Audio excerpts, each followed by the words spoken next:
Chapter 3853. Hua Jin was a little surprised. I didn't expect you to say something so profound.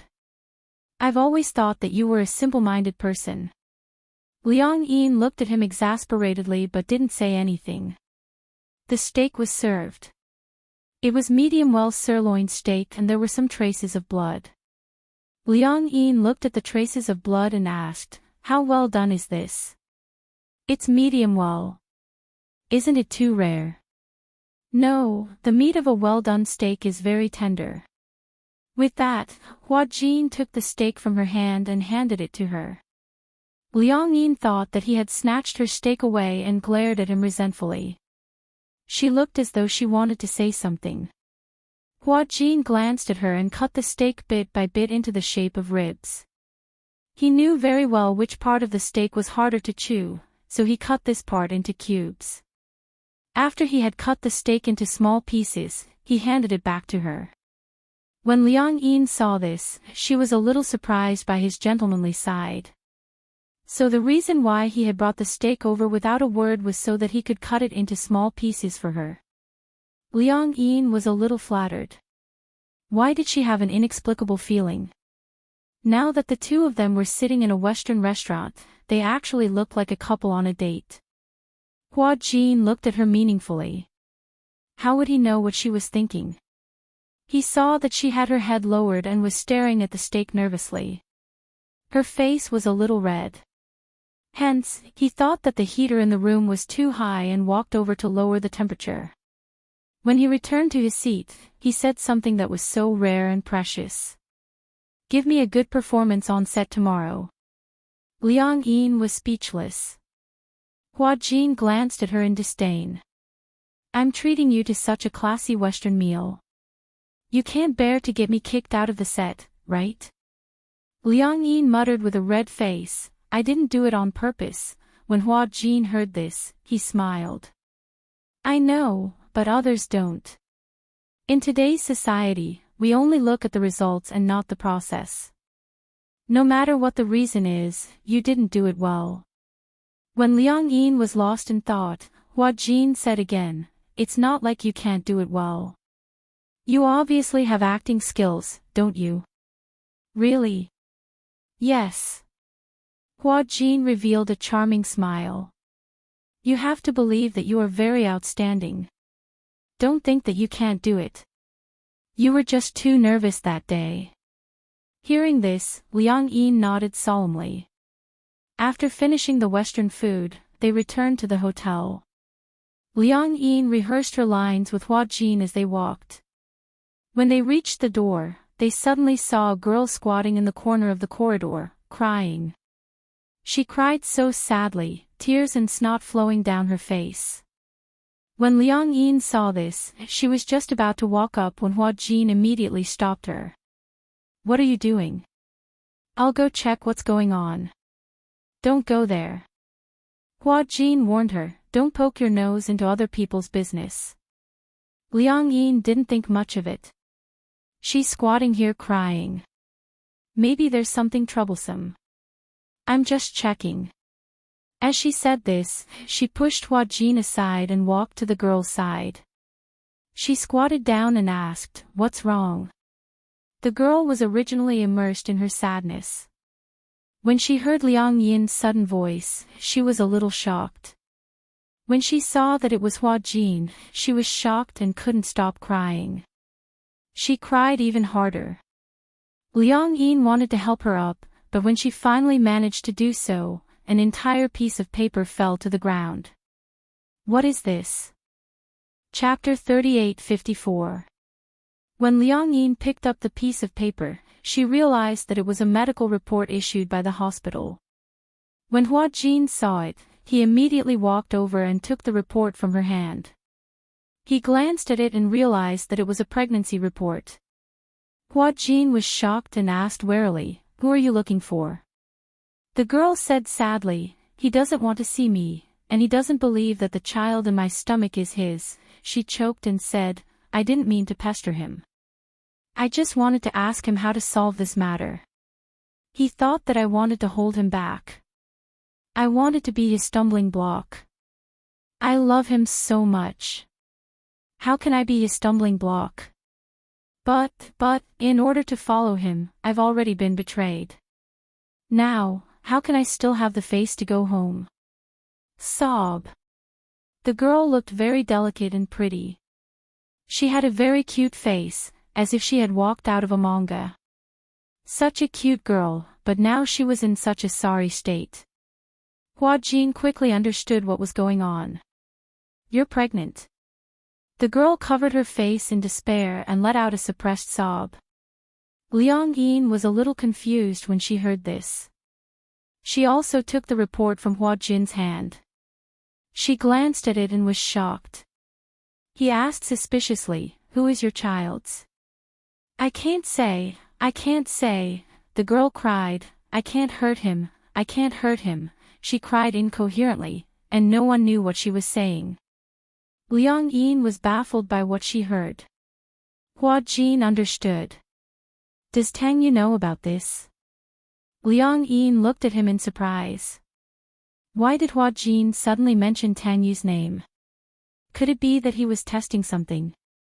The girl's shoulders stiffened. Hua Jin immediately understood that he had guessed correctly. The child was indeed Tang Yu's. Tang Yu's room was on the same floor as his. And this girl was holding the pregnancy report and squatting here crying so desperately. Then, Hua Jin guessed that this girl must have something to do with Tang Yu. What should I do? What should I do? The girl trembled with fear. Hua Jin suddenly took Liang Yin's hand and said to her, "Let's go. Don't bother about her, lest you get into trouble." Liang Yin, on the other hand, was a little worried. She looked around and couldn't bear to leave her here. It's not good for her to be here alone, is it? Otherwise, he would send her back. Or send her to the car and take her to the hospital. I don't want to. Don't worry about me. The girl was still crying and screaming. She didn't seem to appreciate it. Although Liang Yin couldn't bear to leave her like this, Hua Jin told her not to care, so she didn't care too much. Hua Jin pulled Liang Yin back to the room. After that, he told her to stay in the room and read the script. Liang Yin asked him where he was going. He said that he was going to call the hotel manager to deal with the girl. Liang Yin's heart warmed when she heard that. Although Hua Jin told her not to meddle in other people's business on the surface, he wasn't as cold as she had imagined. Go ahead. Hua Jin left the room. Liang Yin recalled the scene of the girl squatting in the corner crying and felt a little sad. Was that girl really pregnant with Tang Yu's child? It sounded like Tang Yu didn't admit it and refused to let her in. How could Tang Yu be so cruel? Chapter 38:55. Liang Yin never thought that Tang Yu was such a cold man. Just when Liang Yin was lost in her thoughts, Hua Jin came back. She stood up nervously. Where's the girl? Did she go back? Hua Jin shook his head. When I walked to the elevator, I didn't see her. I went to the front desk, and the manager didn't say he saw her. Did she leave? How is that possible? Hua Jin said. The manager stood at the hotel entrance and said he didn't see the girl. I went to the back door, and the security guard there also said he didn't see her. That's strange. Liang Yin doubted. She couldn't have gone into Tang Yu's room, right? Hua Jin nodded. It's possible. Tang Yu isn't stupid. He knows that if this matter gets out of hand, it'll be bad for him. He can't just let it go. If it gets out of hand, he's now on the rise. It wasn't easy to get this opportunity. He definitely won't make any negative comments at this juncture. If something goes wrong, the investors behind him will want to kill him. Investors. Don't you know? Nowadays, all the popular artists have investors behind them. Liang Yin shook her head blankly. This is not something you should care about. Memorize your lines and try to pass it in one take tomorrow. Liang Yin muttered, I already know my lines. I don't think you're proficient enough. Liang Yin didn't say much, so she obediently picked up the script and memorized it seriously. She tried her best to forget what had just happened and immersed herself into the script. It wasn't until very late that Liang Yin closed the script and went to bed. She had promised Hua Jin that no matter what, she must pass this scene smoothly. She was already familiar with the lines. She couldn't recite them backwards, but she could memorize them thoroughly. As long as she could overcome her nervousness and cross this hurdle, everything else would be nothing. When Hua Jin entered the room, she had already washed up and was ready. Liang Yin rushed to the set and was ready to go on stage. Just as she was preparing herself, she vaguely heard people talking about it. Have you heard? Last night, someone committed suicide by jumping off the rooftop of the hotel. Really? It's true. I heard that she jumped from the rooftop and landed on it. I heard that she didn't die on the spot. She crawled from the place where she fell to the door, but the door was locked from the inside. The girl was sitting there with her blood flowing like a river. She was only discovered in the early morning. Isn't it too tragic? Why do you have to take it so hard? That's just hearsay. Early in the morning, when I was about to come to the set, I saw the ambulance arrive. It carried the body away from the side door. I heard that the hotel doesn't allow people to go through the main entrance.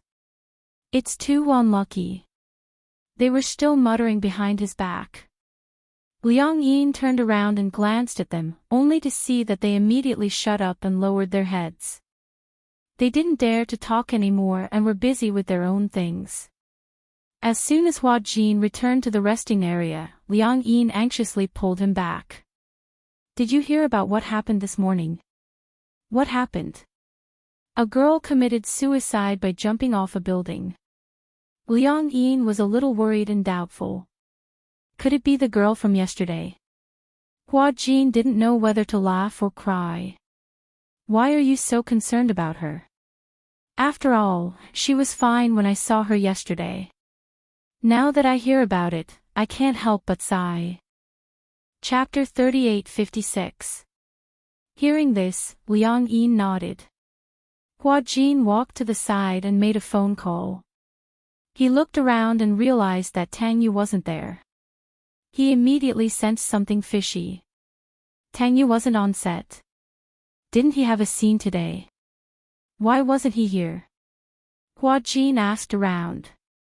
One of the crew members said that Tang Yu's agent had called to say that Tang Yu had caught a cold yesterday and had a high fever. He had already gone to the hospital for a drip. Hospital? What a coincidence. Not long after, Liang Yin was ready to go on set. While waiting, she kept brewing and trying to get rid of all distracting thoughts. She slowly guided herself into the right state. She immersed herself in the role. When she went on set, her state was obviously different.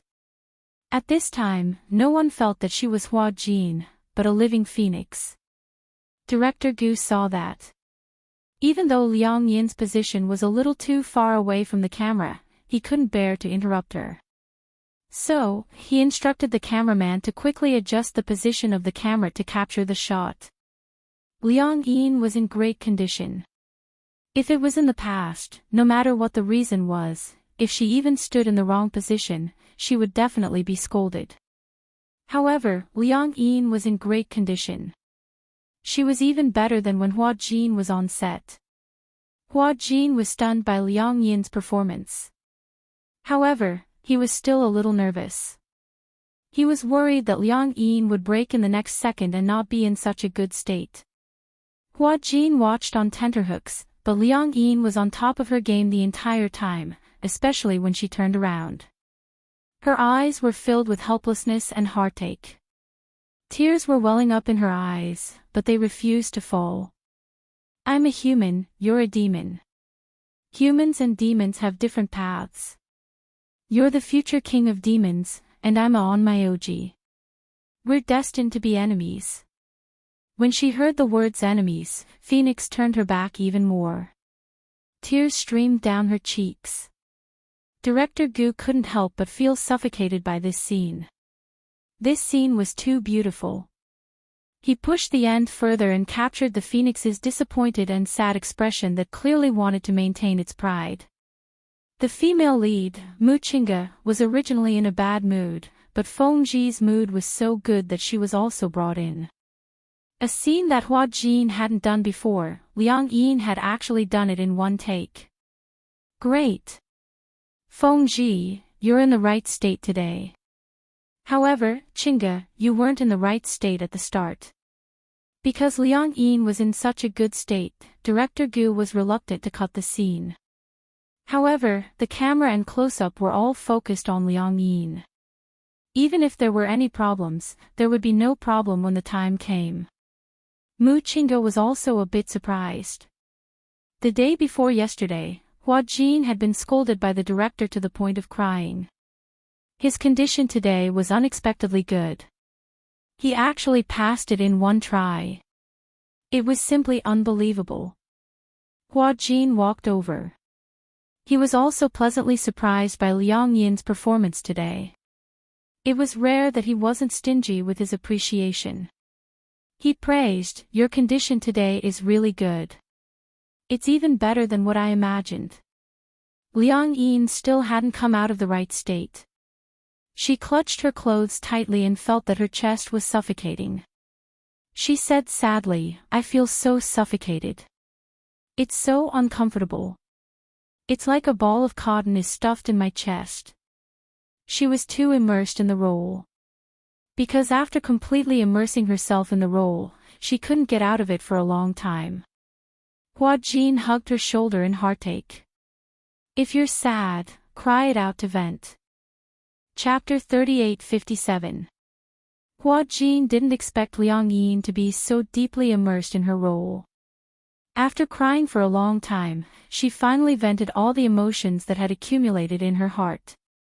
Mu Qingge also walked over with red eyes and gently patted her shoulder. "Hua Jin, you did a great job today." Director Gu walked over and said, "For the next 2 days, you should rest well and adjust your emotions. Your scene has already come to an end." Liang Yin nodded. When Hua Jin pulled her out of the set, Hua Jin still couldn't hide his astonishment. "Liang Yin, your performance today was beyond my expectations. It was even better than I imagined." Liang Yin said in a serious tone, "I've already eaten your high-class Western food. I can't drag you down." "Ha." Hua Jin smiled, "A Western food can buy you over." "That's right. This is the best meal I've ever eaten. I can't accept a reward for nothing. I can't accept your kindness for nothing." Liang Yin paused and suddenly remembered something. Her expression became dignified. "Did you hear? There was a rumor today that a girl committed suicide by jumping off a building from a hotel. Could it be the same girl from yesterday?" Hua Jin furrowed his brows and shook his head. I'm not sure. First, I haven't seen the picture of the victim.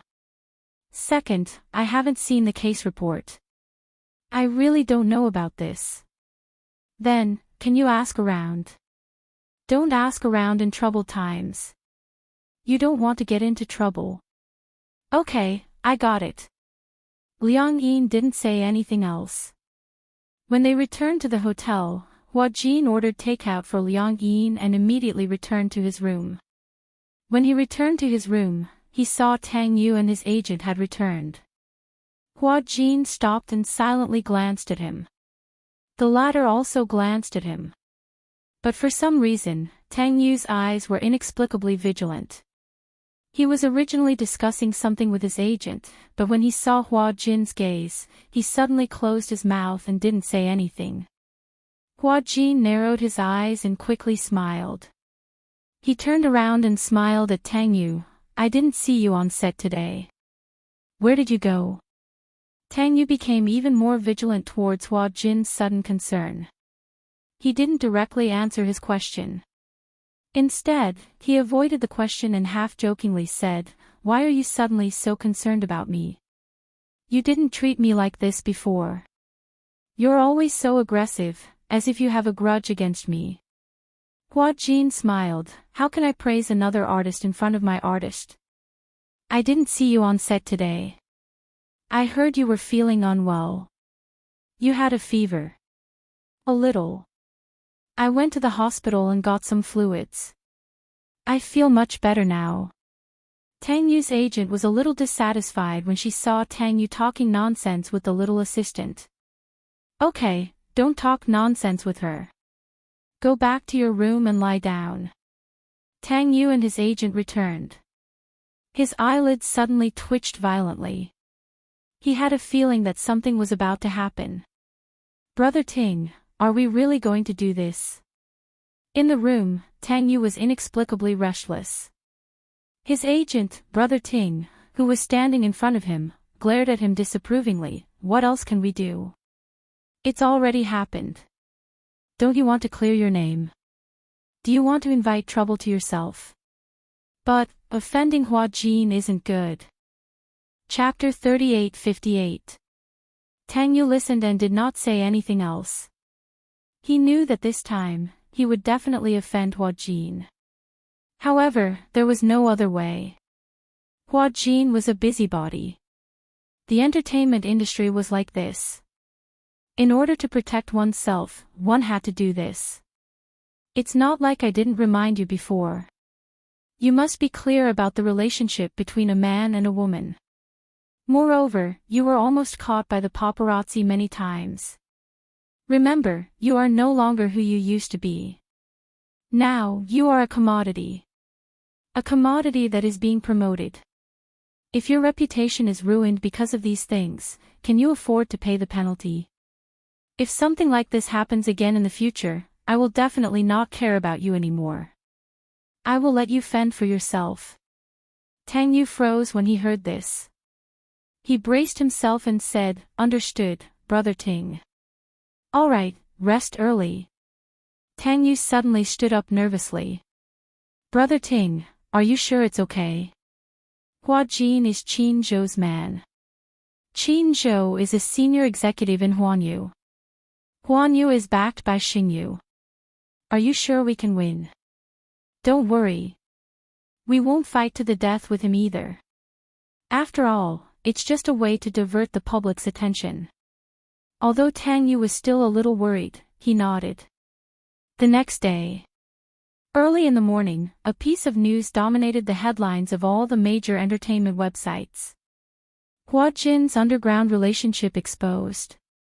Pregnant girlfriend jumped off a building, 2 lives lost. Popular young actor scandal exposed. Mysterious girl jumped off a building at the hotel where the Demon Eye crew stayed. Before the incident, the victim was suspected to have negotiated with Hua Jin and had a dispute, which became the fuse. Early in the morning, this piece of news was undoubtedly a blockbuster for the entertainment industry. It set off a storm. Many media outlets pointed to Hua Jin. Hua Jin had an underground lover. Pregnant and jumped off a building. This piece of news was simply shocking. In front of the public, Hua Jin's image had always been that of an innocent idol. He was very popular and popular with the audience. With his beauty that was prettier than a woman's, he had won a huge fan base. He was one of the few high-quality idols in the entertainment industry who had both fans and audience. Everyone in the industry saw him as the next Gu Xingze. Gu Xingze was no longer around. In the entertainment industry, Gu Xingze used to be the ruler of the entertainment industry and his popularity was high. After his death, it was difficult to find a successor for the time being. However, many people believed that before the next Gu Xingze appeared, Hua Jin would be the one to take over the role. However, when such a handsome idol was involved in such a shocking scandal, not to mention the fans, even the public who weren't fans couldn't believe it. How is that possible? How could Hua Jin have an underground relationship? He must have gone to the set to promote himself again. Previously, some unscrupulous film crews actually created rumors about Yun Shishir and Hua Jin in order to increase their exposure. Ever since they were warned by Yun Shishir's husband, they deleted the news overnight, clarified and apologized. They didn't dare to do it again for a long time. Now that the scars have healed, they've forgotten the pain. I heard that Hua Jin and Yun Shishir are siblings. How dare they bully our Master Jin? They're obviously trying to offend Xingyu and Huanyu. Chapter 3859. The news reported that a girl jumped to her death at the hotel where Demon Eyes was staying. Although it looked like an insignificant report, for some reason, all the media outlets and Weibo marketing accounts pointed the finger at Hua Jin. They even said that the girl's suicide was related to him. Some media outlets released insider information that the girl and Hua Jin were lovers and that the girl was Hua Jin's fan. In an instant, the news of Hua Jin sleeping with a fan spread like wildfire. On the internet, there was also a storm. Hua Jin sleeping with a fan. What kind of joke was this? None of the fans believed it. There were even some extreme fans who humiliated the girl, saying that she was the disgrace of the fans and that she was tarnishing Hua Jin's reputation. Some fans even said that even if Hua Jin slept with a fan, so what? That was a fan's benefit. Even if someone wanted to sleep with him, they didn't have the chance. They even said that the girl must be risking her life to tarnish Hua Jin's reputation. At first, the passers-by still had a wait-and-see attitude towards this matter. However, no one knew whether these were true fans or the brainless comments of the internet water army, but they put Hua Jin in a whirlpool of public opinion overnight. In an instant, Hua Jin was at the center of the storm. On the internet, fans, brainless fans, anti-fans, internet water army, the media, and various marketing accounts all had their own factions. They all had their own opinions and were in an uproar. Many fanatical fans rushed to the Weibo of the media outlets that broke the news, insisting that they were tarnishing Hua Jin's reputation. They were making up stories and hurling insults at them. Their original intentions were good. However, the fans' methods were inevitably a little extreme. As a result, the media got hold of their weakness and bombarded them with attacks. Early in the morning, Hua Jin was woken up by Qin Zhou's phone call. Hua Jin, what's going on with that incident? Qin Zhou asked angrily as soon as he opened his mouth. Why did this happen all of a sudden? Hua Jin knew how to deal with things very well. Logically speaking, he would never get into trouble like this. Sleeping with a fan. Lover jumping off a building. 2 lives in one body. What kind of messy news is this? Hua Jin was also confused. He suddenly realized what had happened. It was about that girl. Jump off a building. It was reported by the media. But, what did this have to do with him? How did he get involved? Wasn't this about Tang Yu? Could it be? Could it be that Tang Yu's team is behind this? When Qin Zhou heard this, he was a little suspicious. Is there a conflict between the two of you? It's not really a dispute. It's just that I've been giving him the cold shoulder on set. Why are you giving him that look? I don't like the way he does things. Sleeping with fans and not taking responsibility after sleeping with them. What the hell is this? Hua Jin paused and said, let me see what the internet says first. Your Weibo must have fallen by now. However, don't post anything on Weibo or post anything. Be careful not to be taken out of context and make another article. I understand. With that, Hua Jin hung up the phone and went online to check on the progress. After an afternoon of fermenting, the matter had progressed to an unreasonable war of public opinion. Hua Jin's army of fans was too powerful. They had offended several media outlets at once. The fans firmly believed in their idol's character and insisted that their idol wouldn't make such a low-level mistake. Several marketing accounts were so angry that they were going to hammer it in the afternoon. Chapter 3860. Liang Yin was brought back to the police station for investigation. Hua Jin rushed to Liang Yin's room just as Liang Yin was being taken away by the police. The reason was that she was the last person the victims saw before she died. When they saw Hua Jin, the police remembered that he had also appeared in the surveillance footage, so they took him away as well. Hua Jin and Liang Yin were taken away for investigation. They did not return to the hotel for a day and a night. At the same time, in the afternoon, the media that had been angered by the pink color rushed to release concrete evidence.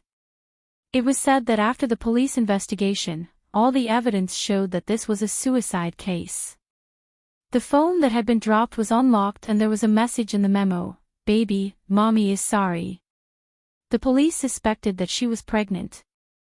Later, after the autopsy report by the medical examiner, the preliminary judgment was that she was pregnant. As for how long she had been pregnant, it would need to be further diagnosed through amniocentesis. Originally, this was an ordinary suicide case that would not attract the media's attention at all. Perhaps, it would occupy a small corner of the newspaper at most and be forgotten just like that. Every year, the number of suicides rose in a straight line.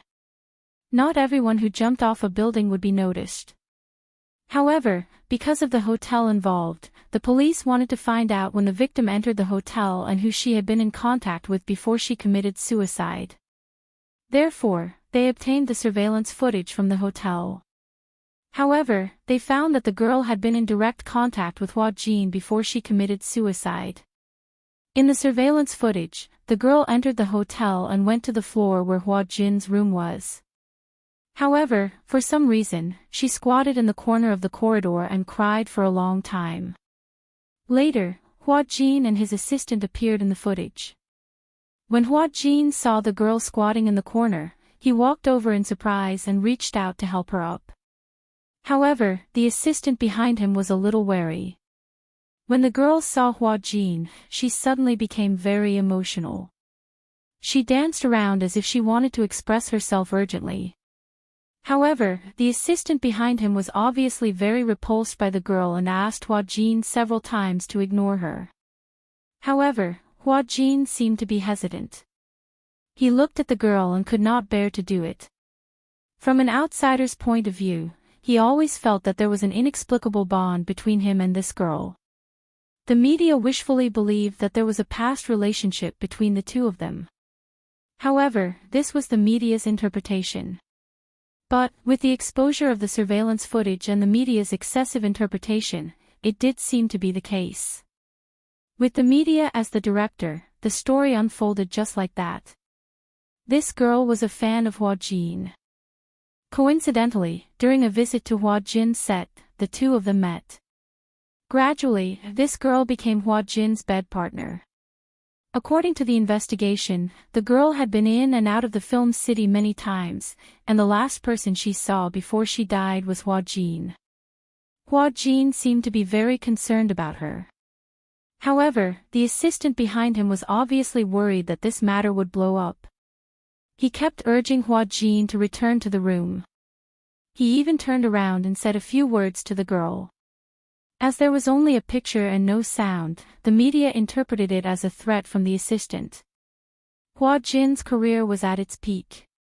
If someone used her pregnancy as a threat, it would definitely cause great damage to his reputation. Therefore, the assistant wanted to settle this matter secretly. Chapter 3861.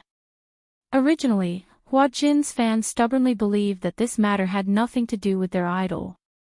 However, after Hua Jin and Liang Yin were taken away by the police for investigation, many rumors became even more unbridled. Everyone thought that Hua Jin's arrest by the police was definitely related to this matter. Following this basis, many people started to speculate about the connection between Hua Jin and this matter, and whether there was more to the suspicions and imaginations of those people. Could it be that Hua Jin really slept with his fans? Did that girl and Hua Jin really have that kind of relationship? Was the child in her stomach really Hua Jin's? At this time, Hua Jin and Liang Yin were being interviewed at the police station. For the time being, there was no way for them to know about the rumors from the outside world. However, Qin Zhou would definitely not let this matter continue to fester. He issued a lawyer's letter, and Huan Yu's official PO also issued an official announcement. Simply put, the core idea was 1. Someone used the internet water army to spread rumors and deliberately smear Hua Jin's reputation. 2. Innocent. Absolutely not afraid of any smear. 3. Huan Yu is not silent. They are collecting evidence one by one, not evidence of spreading rumors. When the time comes, they will reserve the right to pursue legal action. 4. Huan Yu will not let go of anyone who hurts the relationship between Hua Jin and his fans. It had to be said that Huan Yu's announcement was absolutely domineering. In other words, those who spread rumors continue to spread rumors, those who spread rumors continue to spread rumors, and those who smear continue to smear. When the truth of this matter is made public, Huan Yu will reserve the right to pursue legal action. Qin Zhou's method was especially ruthless. He took the lead by showing his strength and poured a large basin of ice water at the most critical moment of the matter fermenting. On the other hand, in the police station, Hua Jin and Liang Yin were separated to cooperate with the police to take statements. The police summoned them because they were the last people the victim saw before she died. Although the case had been preliminarily concluded that it was suicide and not homicide. After investigating the scene, there was no other possibility other than jumping off a building. However, the police still needed to investigate the truth of the matter. Now, there were some marketing accounts slandering Hua Jin, saying that the forces behind him had already come forward to suppress this matter. In order to prevent the scandal from spreading, Huan Yu had used many means to prevent the situation from developing further. Nowadays, many people believe that people with power and influence could even interfere with the justice system because of the words shady deals. Netizens were very simple-minded. Only a few of them were rational. After being instigated like this, it was inevitable that they would suspect that Hua Jin had a powerful background and that there was a shady operation behind the scenes. But, the truth is the truth, no matter how many times you ask. Liang Yin said calmly, "That day, I saw her squatting in the corridor, crying very sadly. I didn't know what had happened, so I went to ask her out of concern. Is this the first time you've met?" "Yes. This is the first time I've seen her. There was no contact before." "No. I heard rumors that she's your girlfriend." Chapter 3862. Liang Yin was very calm and obedient. No matter what the police asked, her answers were reasonable and well-founded. She enunciated each and every word clearly. After all, this matter had nothing to do with her to begin with. She was just telling the truth. Although she was nervous, she had to answer well. Otherwise, if she didn't answer well, the police would misunderstand and interpret it. Then, wouldn't it cause trouble for Hua Jin? On the other side, Hua Jin also cooperated with the police to complete the investigation. He reported the conversation with the girl to the police, including the unimaginable relationship between Tang Yu and the girl. "I suspect that this girl's death is related to Tang Yu," Hua Jin said without hesitation. "Isn't the autopsy still ongoing? The forensic doctor might as well take evidence from the fetus in the stomach. Maybe he can find a strong clue." He was too calm. Not to mention that Qin Zhou was behind it, he had nothing to do with the responsibility of this matter. Therefore, no matter how many times he did it, Hua Jin's answer had already divided the responsibility clearly. And for some reason, some of the information from the police investigation leaked out. At first, the girl was pregnant and committed suicide. It was just a rumor. However, some of the police and forensic files were leaked out, and it confirmed the truth of the girl's pregnancy. On the other side, some people couldn't sit still. At the hotel. In the room, Tang Yu looked at his manager pacing back and forth anxiously in front of him. He said worriedly, "Brother Ting, what should we do? That woman seems to be pregnant.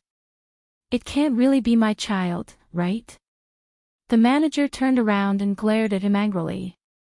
"Don't you know whether it's your child or not? how would I know? How can I be sure that this woman isn't trying to blame me? I've only slept with her once. How would I know who the father of this child is? Of course, I won't admit it. Tang Yu had always been hoping for a fluke. This girl wasn't pregnant at all. Back then, he received a call from this girl. On the phone, the girl stammered that she was pregnant and asked him what to do. Tang Yu didn't even have a deep impression of who she was or what she looked like. He questioned who she was and what her purpose was. When the girl saw that he had turned his back on her, her heart was broken. In fact, this girl named Su Ning was one of Tang Yu's loyal fans. In order to chase after her idol, she didn't hesitate to betray her family. She quit school and went to Film City to visit her. She didn't expect that under a freak combination of circumstances, she would accidentally bump into Tang Yu and was brought back to the hotel by Tang Yu. It was a night of passion. She didn't expect such a thing to happen between her and Tang Yu. But that night, Tang Yu was drunk. When he woke up and found her lying beside him, he instantly realized the seriousness of the matter. He brought a strange woman back to the hotel. Fortunately, he was not caught by the reporters at the time. In addition, he wasn't famous at the moment. Therefore, he negotiated with this girl. The purpose of the negotiation was to prevent this night and this girl from becoming a stumbling block for him after he became famous. The girl felt a chill in her heart. She did not raise any conditions. She only said, "After today, I will never appear before you again." Tang Yu was a little surprised. He didn't expect that this girl didn't mention any conditions. Chapter 3863. Su Ning didn't expect that she would spend a night with the Prince Charming in her heart. However, she didn't expect that Tang Yu, who was originally high and mighty in her heart, would have such a frivolous side. For such a man, she didn't hesitate to fall out with her family and be betrayed by her family. However, perhaps it was because of their intimate relationship, Su Ning's attitude towards Tang Yu had slightly changed. After that day, she still followed Tang Yu. She still paid attention to everything about Tang Yu in the film and television city. However, when the fans gathered, she inexplicably felt that she was a level higher than those fans. She was special, she was different. Because she had slept with Tang Yu. She and Tang Yu had a physical relationship. Other fans who wanted to see Tang Yu had to stay far away from him. But she had been in Tang Yu's room and had sex with him. Slowly, she began to have ambitions. After leaving Tang Yu's room that day, she didn't buy the morning after pill as Tang Yu had instructed. She did it on purpose. She didn't know if she would get pregnant this time. But if she could get pregnant, then this was a gift from God to her and Tang Yu. She must cherish it. This way, she might be promoted from a fan to Tang Yu's girlfriend. In the fan group, many fans were envious of her. Because she was one of the few who had close contact with Tang Yu. Of course, she wouldn't tell the other fans about what happened that day. She only said that she had close contact with Tang Yu. The envy of the other fans made her feel as though she was floating in the air with a card in hand. A month later, by chance, she found out that she was pregnant. However, this pregnancy was obviously not the right time. At that time, she was already at the end of her rope. She couldn't even afford the rent. So, she took the pregnancy test kit, mustered up her courage, and went to the hotel where Tang Yu was staying, wanting to see him. She knew that Tang Yu wasn't at the hotel, so she called Tang Yu and told him about her pregnancy. Tang Yu's first reaction was that she was lying to him. Tell me, what's your purpose?" Tang Yu was obviously angry when he learned about this. "Did you set me up that night?"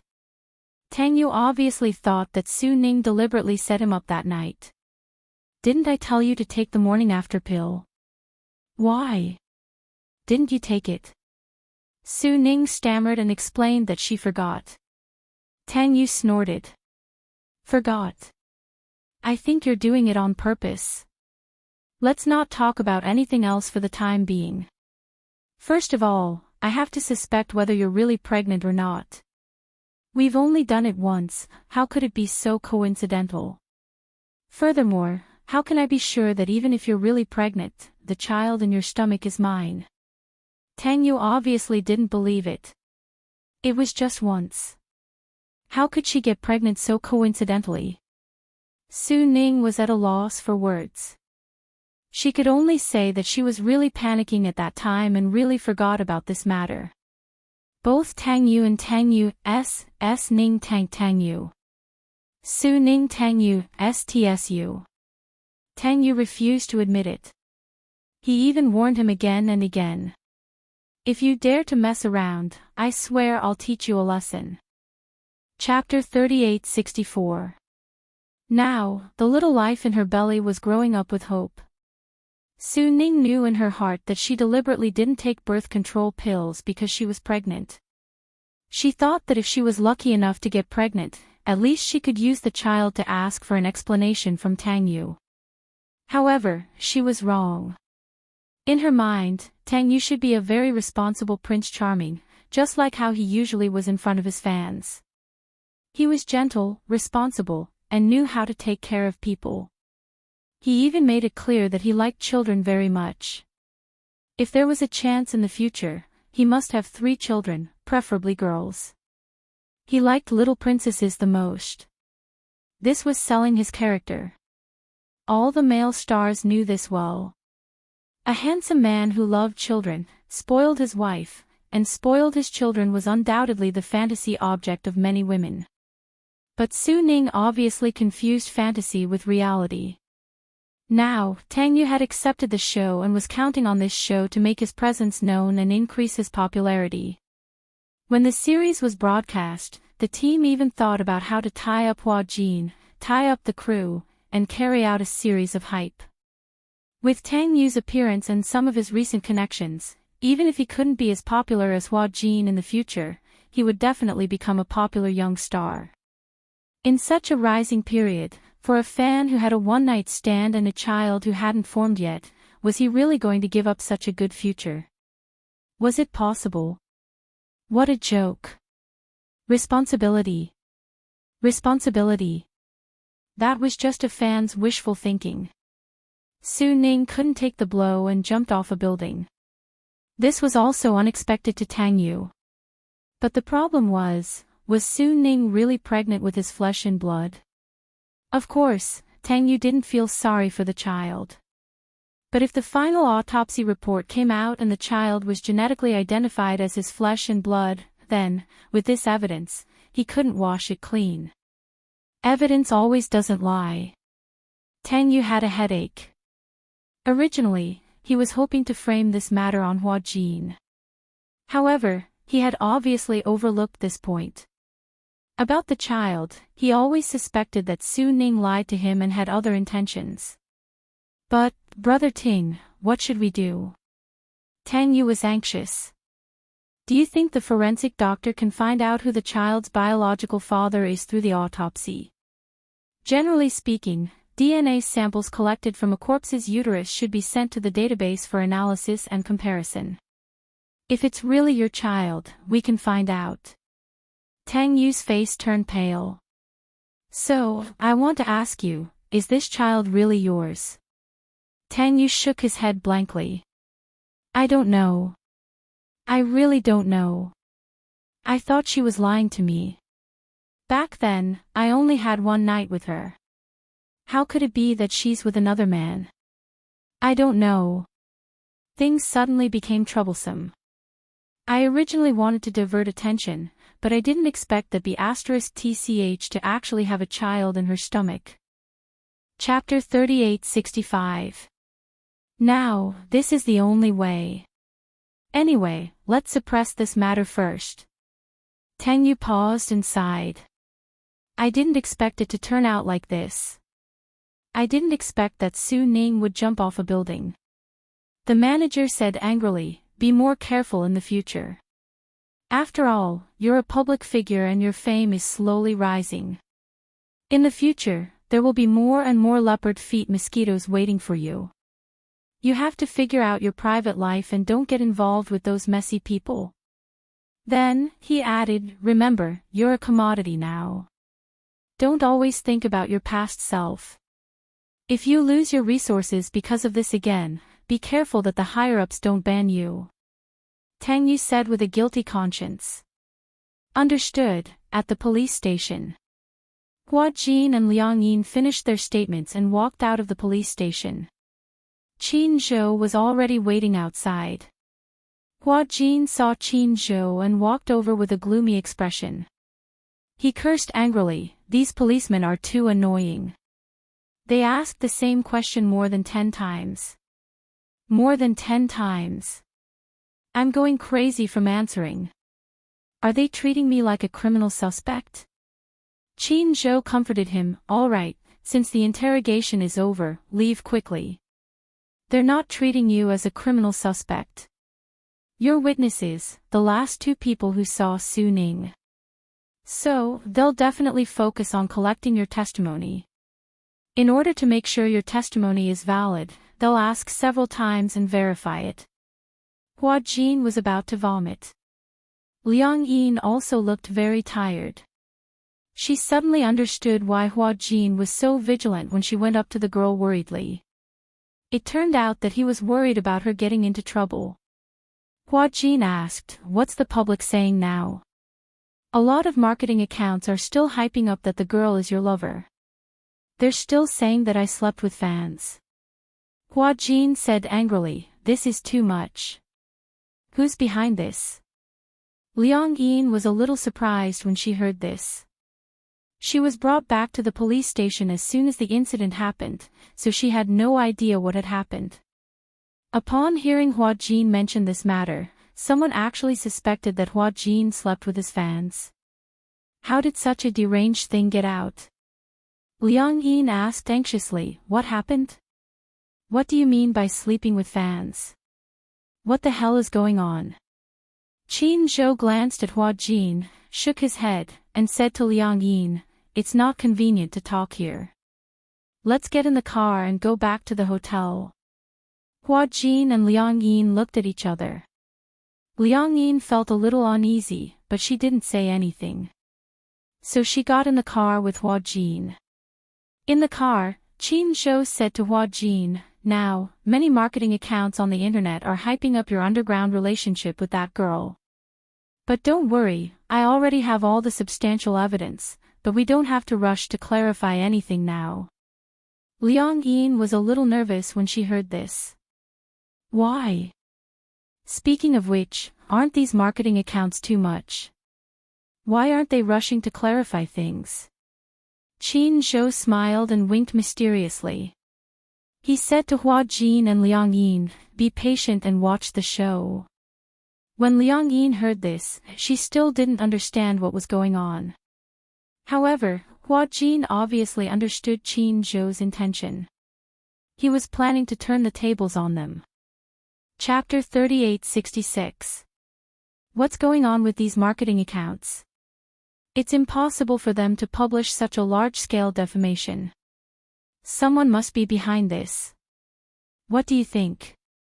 Qin Zhou said slowly, who is the father of the child in this girl's belly? If this matter is exposed, who will be at a disadvantage? Hua Jin frowned and asked suspiciously, could it be Tang Yu? At the mention of this name, Liang Yin was a little dumbfounded. Impossible. She frowned and said, Tang Yu wouldn't do such a thing, right? Hua Jin listened but didn't say anything. He could understand. Liang Yin was Tang Yu's fan. No matter how she changed her mind, at least she still had some feelings for him. Qin Zhou listened and said expressionlessly, do you think what you saw is real? Liang Yin, you're still too young. As long as you see it on TV, whether it's a reality show or an interview, all the created characters have a script. Liang Yin was startled and hesitated. She quickly explained, I'm not defending Tang Yu or anything. Don't misunderstand. It's just. Tang Yu wouldn't do such a shady thing, right? Qin Zhou said calmly, It's normal in the entertainment industry to do anything for your own benefit. Hua Jin didn't say anything. He had already guessed who the mastermind behind this was. Although he had a guess, he didn't dare to confirm it. But, since Qin Zhou said so, it had to be true. Qin Zhou said to Hua Jin, "For the next 2 days, I'll cancel all of your events and suspend all interviews with the media. The production team won't be filming for the time being and will just stay in the hotel. We'll see how they perform then." After a pause, he said slowly, "I'm quite curious. If we don't do anything, how will they react?" Liang Yin and Hua Jin listened and didn't say anything. After returning to the hotel, Hua Jin and Liang Yin returned to their respective rooms.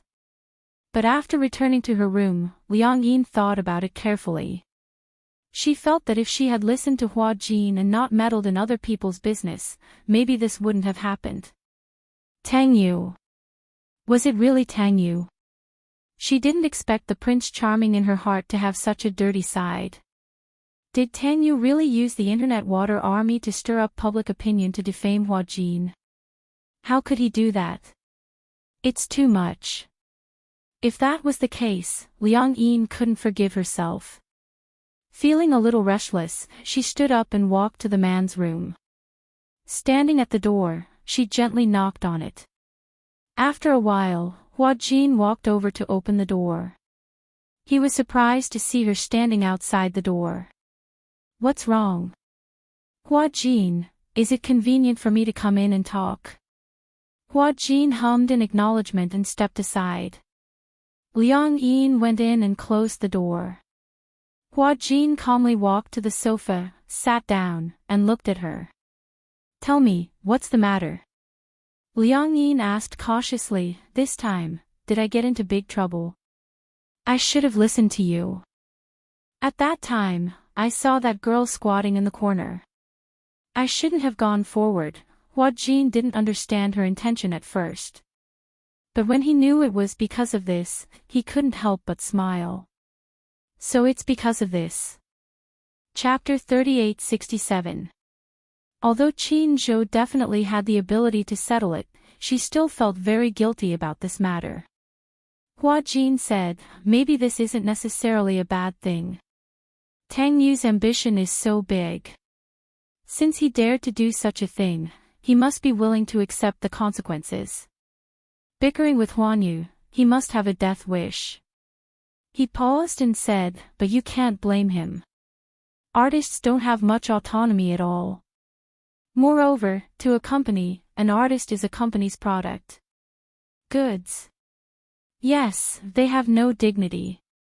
As Hua Jin said this, he sighed deeply, picked up the beer on the coffee table, and asked, "Want a drink?" Liang Yin glanced at him. If it was in the past, she would definitely refuse. She didn't like to drink and couldn't drink. If it was beer, she would get drunk easily after a few glasses. However, looking at Hua Jin leaning on the sofa with a tired but cynical expression, holding the beer can and drinking mouthful after mouthful, she felt that something was wrong. She didn't know why, but he inexplicably gave her a very lonely feeling. For the first time, Liang Yin nodded. "Okay. But I can't drink very much. There's not much beer either. Even if you want to drink more, you won't have the chance." As Hua Jin said this, he walked to the small fridge and took out all the beer inside. Liang Yin glanced at it and was shocked by the lineup. "So much. Can you finish it all?" "You can't drink well, but that doesn't mean I can't drink well." Liang Yin sat down beside him, took a can of beer, and took a sip. She drank more elegantly, one mouthful after another. Hua Jin, on the other hand, had already drunk 3 mouthfuls of beer. His gaze was empty as he looked at the ceiling aimlessly and said coldly, "Do you know how I entered the entertainment industry? Being an actor must be your dream, right?" Liang Yin said, "And you're so good-looking.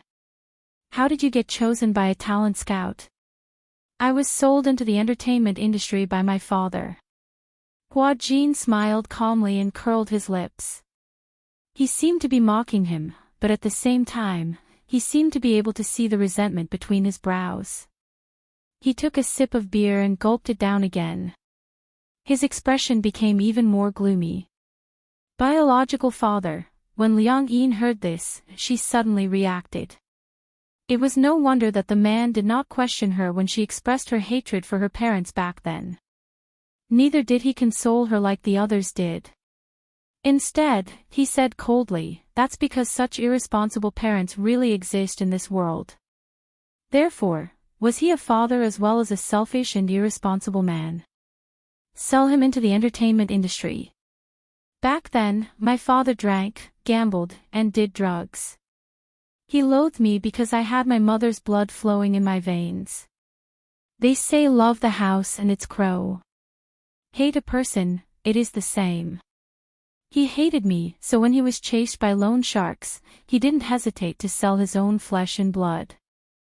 For some reason, Hua Jin suddenly brought up this past. Other than Yun Shishir, he had never mentioned it to anyone else. Originally, he shouldn't have mentioned this to Liang Yin. However, for some reason, he said it naturally, as if it was a common occurrence. Liang Yin didn't quite understand the meaning of the word sell. Sell. Chapter 3868. Hua Jin put down the can of beer, took a deep look at it, and smiled calmly. Yes, that's right. I got to where I am through the unspoken rules. I was indeed kept by a few sugar daddies. You can think of me as a gigolo or a canary in a cage. Anyway, I don't have the right to choose my own life. At that time, his grades were not bad. He had always hoped to be able to enter an ideal university through his studies. After graduation, he would have a good job, a wife whom he loved deeply, and a warm family. However, ever since his mother left home, his hopes were dashed. Endless gambling debts, fear, uneasiness, and a turbulent life made him feel insecure. At that time, I knew that I had been sold by my father. However, at that moment, I actually felt very fortunate that I could finally leave that man. Unknowingly, Hua Jin had already drunk 4 cans of beer, and his voice was somewhat ethereal. Originally, his alcohol tolerance was very good. After all, he had been drinking in bars for many years. In order to cater to those sugar daddies, he had been constantly training his alcohol tolerance. However, perhaps it was because of the exchange of souls. Liang Yin's alcohol resistance seemed to be pitifully low. Liang Yin's alcohol tolerance was very low. She could not drink at all. Hence, Hua Jin, who was substituted into her body, had an extremely poor alcohol tolerance. So much so that after drinking a few cans of beer, he was already on the verge of collapsing. After leaving my father, I don't know how to live for many years. However, I believe that as long as I can get through it, I will definitely usher in a bright day. As Hua Jin spoke, he suddenly turned his head to look at her. Do you know how much effort I have put in for the freedom I have now, for the life I have now? His eyes were red, and his voice suddenly became extremely cold. No matter who it is, I will not allow him to destroy all my efforts. Hua Jin drank another can of beer in one gulp, shook his head, and was obviously somewhat helpless. It's really strange, why am I telling you all these? Liang Yin did not expect that he would tell her all these. She actually felt a little warm in her heart. Did this mean that he treated her as a close friend? I know Tang Yu is on the rise now. He can't afford any accidents. If this matter is exposed to the public that the girl is pregnant with his flesh and blood, perhaps without good PR, his reputation will be ruined. So, he wants to sacrifice me, use me, and step on my reputation to climb up. Don't believe the superstar's superficial impressions. Hua Jin said in a self-deprecating manner, just like how my character is set to be a young man in ancient costumes. So, I always have to dress up in front of my fans and act courteous like a delicate and pretty boy. I've had enough of this role-playing. Every day, he had to follow the script. Even when he was asleep, he couldn't forget his character setting. When I earn enough money, or when I have someone I like, I will choose to retire. Quit the entertainment industry, get married, have children. No matter what I do in the future, I will definitely not be an actress. Chapter 3869. Liang Yin was prone to getting drunk, but for some reason, even after drinking 2 cans of beer, she didn't feel tipsy at all. On the other hand, Hua Jin, who had too much to drink, started to ramble on. Perhaps it was because he was drunk, but his speech was incoherent. However, Liang Yin listened attentively.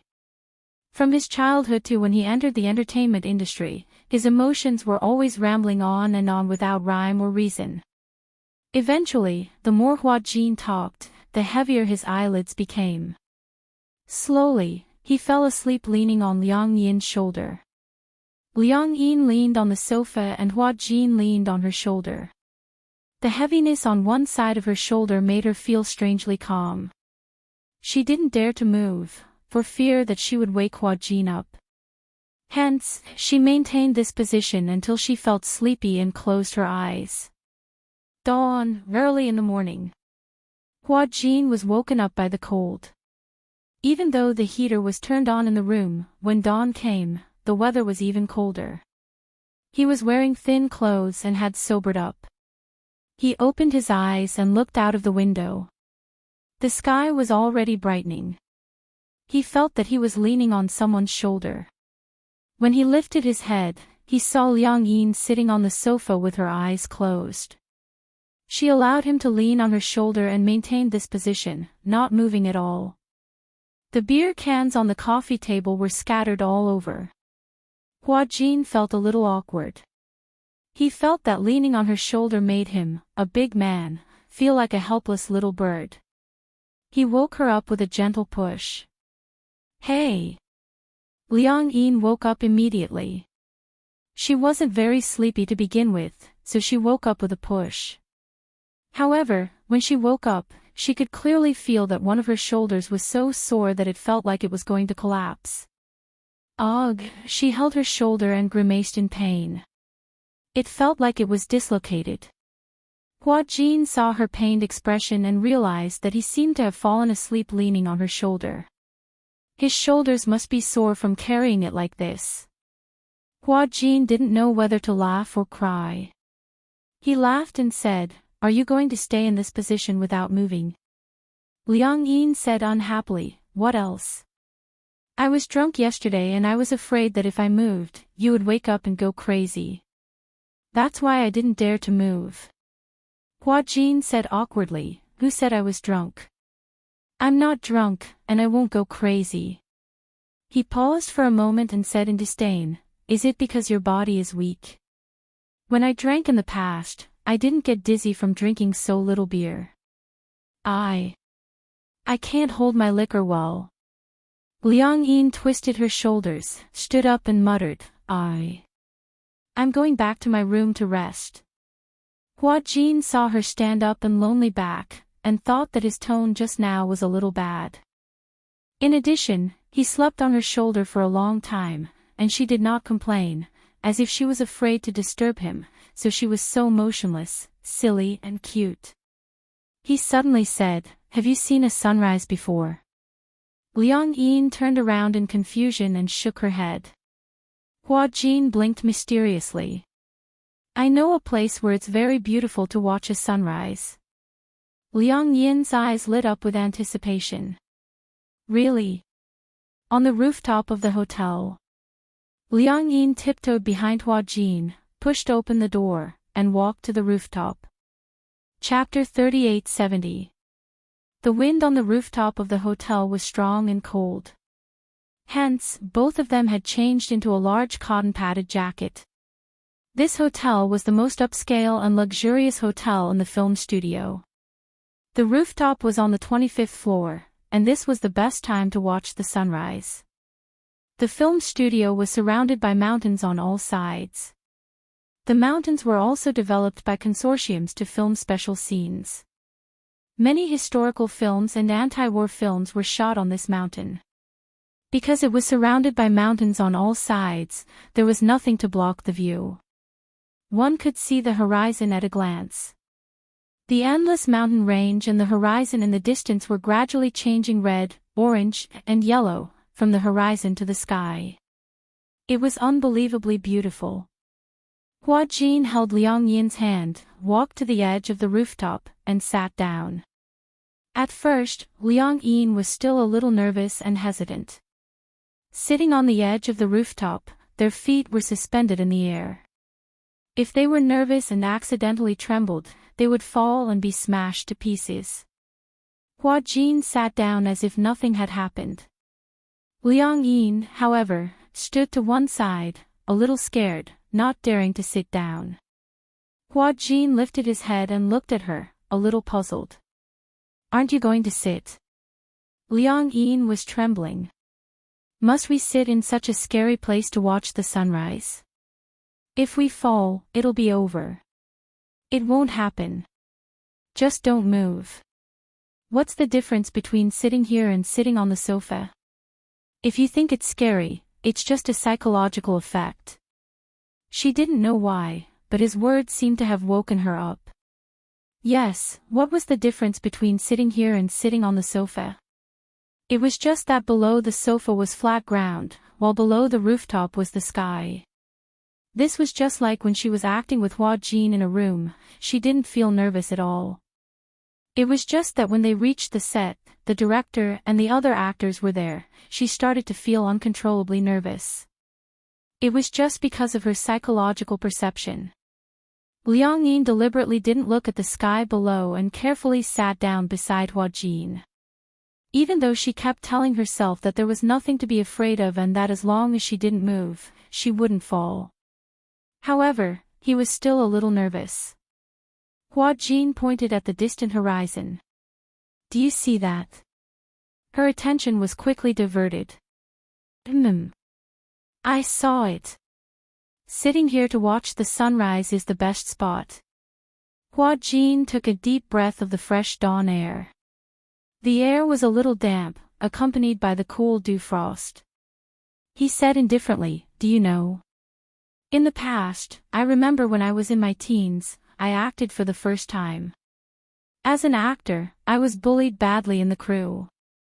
At that time, I was still young and lived in the crevices every day. I felt so oppressed, so I thought that since living was so tiring, I might as well end my life." Liang Yin was slightly surprised. He didn't look like the kind of person who would be depressed. Why? How could he have such a dark past? Hua Jin raised his eyebrows and seemed to have guessed what she was thinking. "Do you find it unbelievable?" I never thought that I would be so weak." Chapter 3871. Hua Jin shook his head in confusion. "I don't know. I just feel that there's no joy in life. At that time, other than filming, I was lying in the hotel and eating very little. I kept thinking about where people come from and where they're going. What's the point of living in this world?" His question stumped Liang Yin. Indeed, what was the point of living? She couldn't understand it either. That day, when I walked here, it was as if I was jumping off the rooftop. However, when I sat on the edge of the rooftop, it happened to be sunrise. I don't know why, but I just watched the sunrise quietly. The strange thing was that it was clearly very cold that day, just like today, but as I watched the sun rise bit by bit, the bright rays of dawn seemed to sweep away all the haze in my heart. As Hua Jin spoke, his lips curled up. "It's amazing. At that time, I actually thought that it was great to be alive and to be able to see such a beautiful scene. If I were to die, I definitely wouldn't be able to see it. As long as I live, there will be miracles.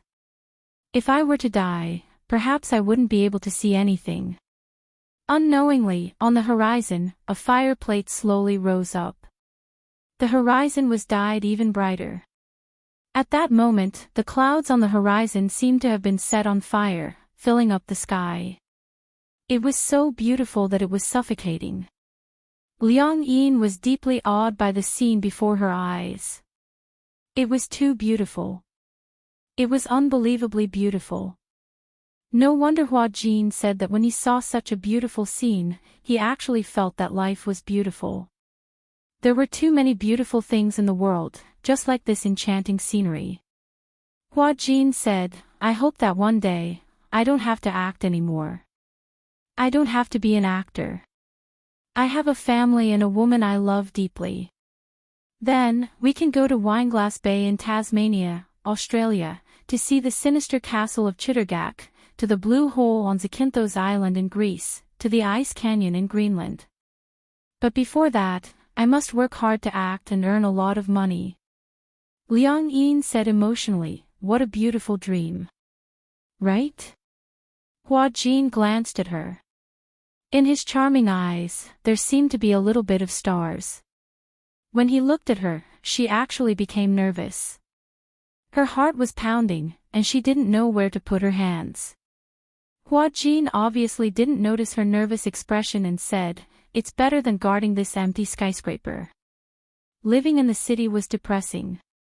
Actually, there are many beautiful places in this world. It's just that we can't imagine them. Liang Yin looked at Hua Jin's breathtakingly beautiful side profile and suddenly felt a little envious. It was not Hua Jin who was envious. Instead, she was the girl who would accompany Hua Jin to see the beautiful scenery of the world in the future. How lucky! I also want to travel around the world. Liang Yin said, if I had money, I would go to the seaside. The sea must be very beautiful, but I haven't seen the real sea yet. I'll take you there when the filming is over. When Liang Yin heard this, she felt inexplicably excited. Really? You promised me. You can't go back on your words. Of course. Anyway, after the filming is over, I was planning to go to Bali for a vacation. Bali. Wow. Chapter 3872. Liang Yin sighed. Suddenly, she realized something and probed, but if we can't get over it for the rest of our lives, what about your dream? Hua Jin's face fell. Can you not say such depressing things? Liang Yin was speechless. She held back her laughter and pretended to be serious as she said, when the time comes, I can only be the girl by your side and accompany you to travel around the world. How's that? You won't lose out anyway. Liang Yi nudged his arm gently and bargained, if you can't get over it, I'll act for you and earn money for you. Then, we'll travel around the world together. How's that? Hua Jin glanced at her in disdain. It's impossible that we can't get it back. Liang Yin asked indignantly, what if? Hua Jin closed his eyes in pain. I choose to die. Why? Liang Yin was scared out of her wits. She didn't know if he was serious or not. Hua Jin asked her seriously, what do you think will happen to us if we can't get it back? What will happen? I'm a guy, but my body is a girl's. If I meet a girl I like in the future, what should I do? That's right. Don't tell me I have to turn her gay and make her like girls instead of guys. Liang Yin laughed out loud. If you successfully turn her gay, she'll get it back at this time. Ha ha ha. Hua Jin's face turned pale. This girl could still laugh. Liang Yin held back her laughter and suggested seriously, since you're a girl now, why don't you change your sexual orientation? You can try liking guys. Who knows, maybe you're bisexual. Liking guys? How was that possible? This was simply a disaster like the end of the world. For some reason, Gong Jie's face suddenly appeared in Hua Jin's mind. Just the thought of Gong Jie made him shudder inexplicably. Then, he thought of him having sex with Gong Jie naked and being pinned down by Gong Jie. He felt disgusted. I don't want to. Hua Jin said unhappily, it's so humiliating to be pinned down by a guy. Actually, being a girl is pretty good. You're just not used to it yet. Hua Jin retorted, then, are you willing to fall in love with a girl? Liang Yin nodded. Of course I'm willing to. Oh. All of a sudden, Hua Jin leaned closer to her wickedly and breathed out meaningfully. Since you've said so, I'll go find a man tomorrow and give it a try, alright? Let's see if I'm a hidden bisexual. Do I like guys? Liang Yin's of it. She immediately protested, no. Why not? Hua Jin pretended to be serious. Didn't you say to let me try? Who knows, maybe I'll really like dating guys. Liang Yin immediately changed her words. It's not certain if you can change back. What if you change back? Then, break up with that guy. Hua Jin replied nonchalantly, who knows, maybe I've really fallen in love with men, just like what you said. What about you? Maybe you'll fall for girls too. Chapter 3873. Oh, I see. Seeing that Hua Jin was smiling evilly, Liang Yin pretended to compromise and said, alright, go and find a man then. I'd like to experience what it's like to be a man. When Hua Jin heard this, he was dumbfounded. Huh? What? Liang Yin smiled mysteriously. It's the feeling of tightness when you're with a woman. Hua Jin's brain almost couldn't wrap around it. When he realized what Liang Yin meant by tightness, the corners of his lips twitched. Oh. You're so dirty. Humph.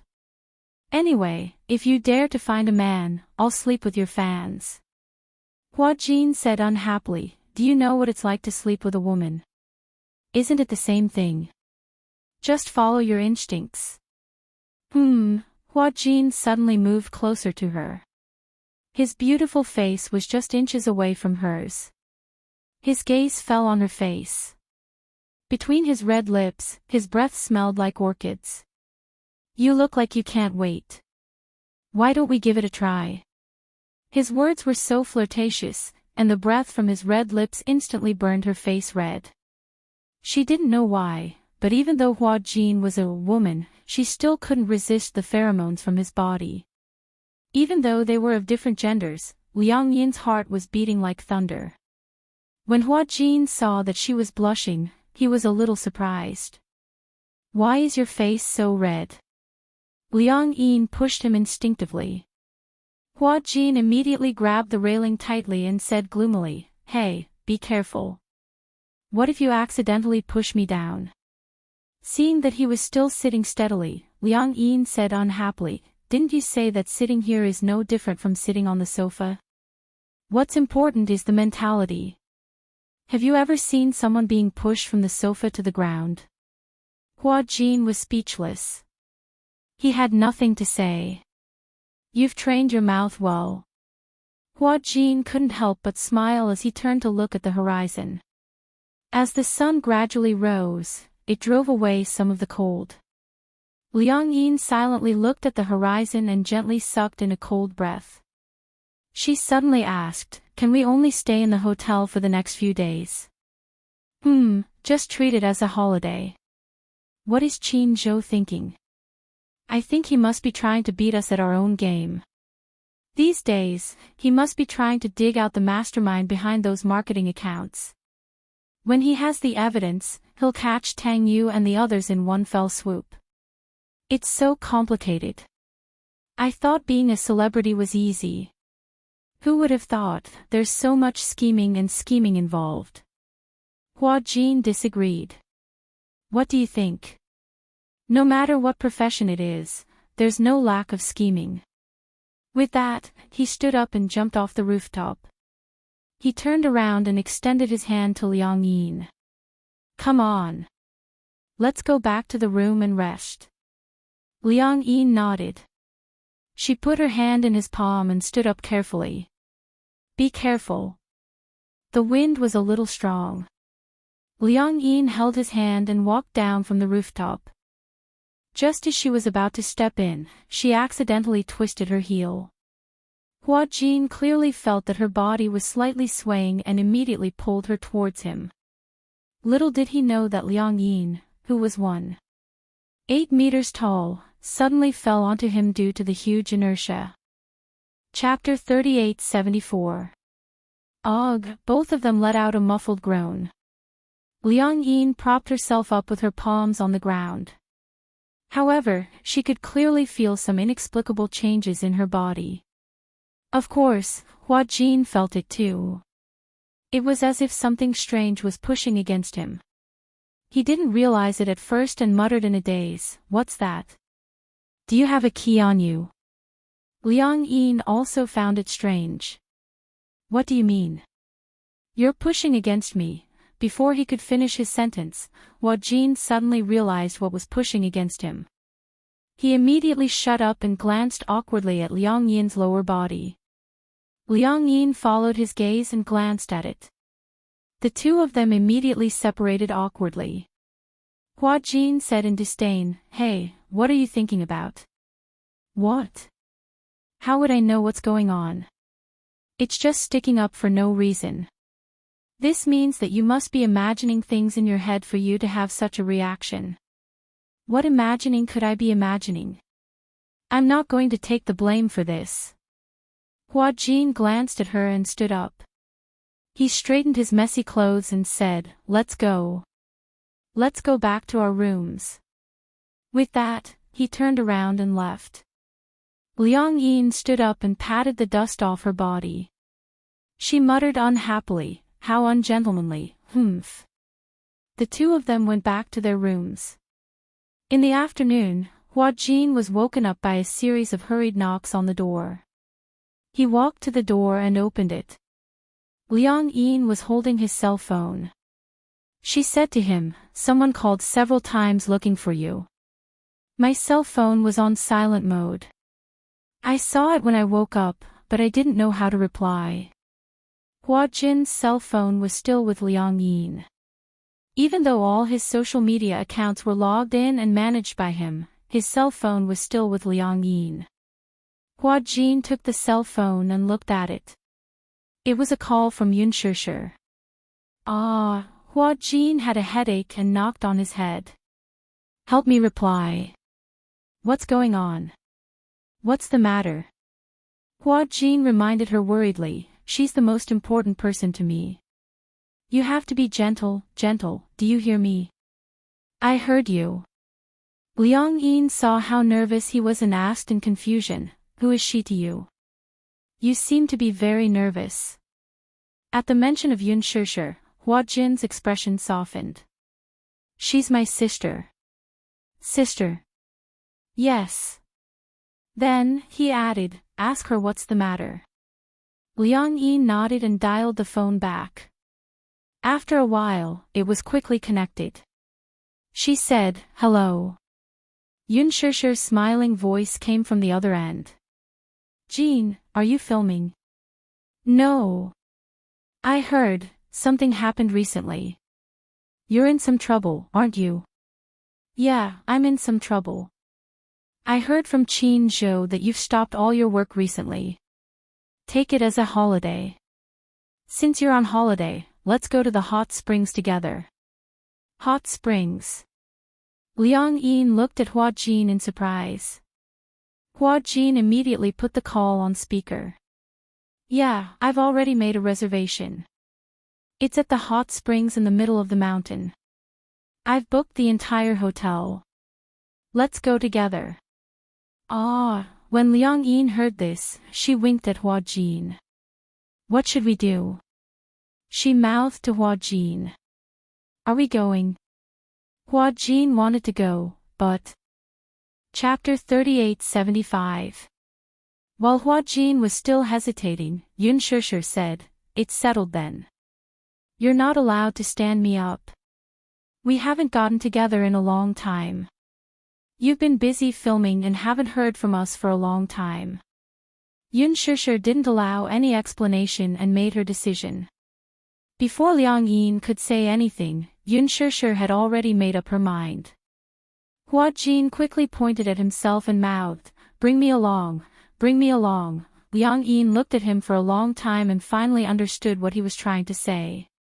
He didn't speak for a long time. On the other end, Yun Shishir was a little puzzled. Hua Jin, why aren't you saying anything? Liang Yin quickly said, "Ah, it's like this. Can I bring an assistant?" "Sure. Male or female?" "Female." "Oh, all right then. If she doesn't mind, she can share a room with me." Liang Yin was a little stunned. Share a room with Yun Shishir? Hua Jin. While she was still hesitating, Yun Shishir said apologetically, because the room was already booked in advance. So there's no room left. Otherwise, she wouldn't mind sharing a bed with me. When Hua Jin heard this, he immediately waved his hand. He didn't mind. Why would he mind sharing a bed with Yun Shishir? When the call ended, Hua Jin still had a happy expression on his face. Liang Yin glanced at him and commented, "You're smiling so strangely now." "Who's Yun Shishir?" "My sister." "Your biological sister?" "Of course. I think it's better if you don't share a room." Hua Jin retorted self-righteously, "What else can I do? Do you want me to share a room with a man? What if I'm pounced on and eaten alive by someone who's plotting something against me? This is your body. I'm protecting you." Wow, that sounded so dignified. "Then I really have to thank you." Hua Jin snorted proudly, but in his heart, he was very excited. Originally, he didn't really like hot springs, but if he could share a room with Yun Shishir, he suddenly had a lot of expectations for the trip to the hot springs. Of course, he had absolutely no improper thoughts about Yun Shishir. However, it was still better than sharing a room with Mu Yaja. That was what Hua Jin thought. But on that day, when they gathered at the airport, Hua Jin never expected that the Demon King Gong Jia would be there too. "Come on." "Yes." As soon as Gong Jia saw Hua Jin, he walked over and hugged him in front of everyone's astonished eyes. Gong Jia knew that Hua Jin and Liang Yin had swapped identities. However, Yun Shishir and Mu Yaja didn't know about such a ridiculous thing. Hence, in their eyes, Gong Jia was hugging Liang Yin's body. Yun Shishir was stunned. "Shao Jia. Why are you guys so intimate?" Liang Yin was also stunned. She didn't know that after the soul swap, Hua Jin had mentioned this to Gong Jia, so she thought that Gong Jia didn't know about it. But what's with the intimacy they're showing? She didn't remember knowing this man. "You're Liang Yin, right?" Gong Jia smiled and asked Hua Jin, "Who are you sharing a room with tonight?" Without waiting for Hua Jin to answer, Yun Shishir said, "Shao Jia, do you know her?" "Yeah, I know her." Chapter 3876. Yun Shishir smiled as she walked over to show her friendliness. "You don't mind sharing a room with me tonight, right?" "No, I mind." Gong Jia interrupted Hua Jin mercilessly and pulled him into his arms. Lowering his voice, he said word by word, "If you dare to share a room with Shishir, do you believe that I'll break your legs?" Hua Jin gulped. "I believe you." "Sharing a room with my sister, are you rebelling?" Gong Jia's voice was as cold as ice. However, when he lifted his head to look at Yun Shishir, his eyes were gentle. "Tonight, she's mine." Hiss. Everyone was dumbfounded. They were so shocked that their jaws almost fell off. Especially Liang Yin, she stared at Gong Jia in disbelief. Hua Jin was also frightened and wanted to break free from him. "Hey, stop fooling around. It's not like we haven't slept together before, right?" Gong Jia's smile was very meaningful. He acted as if he was very intimate with her. Liang Yin immediately walked over and pulled Hua Jin aside. She asked suspiciously, "You've slept with him before?" When did this happen? Don't listen to his nonsense. Hua Jin didn't know how to explain and said speechlessly, he actually knows about this matter between us. What matter? Well, he knows that I'm Hua Jin and that we've swapped bodies before. Ha! So, he doesn't want me to share a room with his sister, so he forced me to share a room with him. No way. Liang Yin insisted, you can't share a room. Hua Jin rolled his eyes. I don't want to either. You think I want to share a room with him? Gong Jia, the big devil. Who would want to share a room with the big devil? Liang Yin was a little restless. What should we do then? Why don't we leave? Before Hua Jin could answer, Yun Shishir walked over and sized them up. She asked curiously, what are you guys discussing? No. Nothing. Hua Jin asked tentatively, how are the rooms allocated tonight? There are 3 rooms in total. Originally, Lisa and I would share a room, Yu, Xiao Chen, and your brother-in-law would share a room, and Hua Jin and Xiao Jia would share a room. However, Hua Jin said that he would have to bring you along. Since there are no more rooms, why don't you share a room with me to save the trouble? No. Gong Jia walked over and protested, you can't distribute it this way. He pulled Hua Jin to his side. He has to be in the same room as me. Everyone was silent. Mu Yaja couldn't take it anymore. How about this, I'll do it. In the end, Hua Jin, Gong Jia, and Mu Yaja would share a room, Liang Yin, Xiao Chen, and Yu would share a room, and Lisa and Yun Shishir would share a room. Hua Jin looked like he wanted to cry but had no tears. It can't be, right? Wouldn't it be too cramped for 3 people to share a room? There are only 3 rooms in total. After much discussion, Mu Yaja's suggestion was the most suitable. Thus, everyone compromised a little. Although Hua Jin felt wronged, he had no choice. Gong Jia and Mu Yaja would never agree to him sharing a room with Yun Shishir. Although Liang Yin was a girl, her body was that of a man, so she would be assigned to share a room with Yu and Xiao Chen. At the moment, this seemed to be the most humane solution. Chapter 3877. After discussing the allocation of the rooms, the group of them set off. Liang Yin was very happy to see the result of this distribution. After all, it was best to share a room with 2 adorable little lads. She wouldn't feel awkward or embarrassed. Most importantly, she would not feel burdened. Hua Jin said that although Gong Jia knew about this, he did not tell Yun Shishir for the time being. It was not because of any other reason, but because he was worried that she would be worried for nothing and would not be able to accept this fact. However, since Gong Jia knew about this, Yu would naturally know about this too. Yun Shishir had already booked the plane tickets. After everyone had boarded the plane, Yu, who was originally sitting with Lisa, swapped seats with Lisa and sat next to him.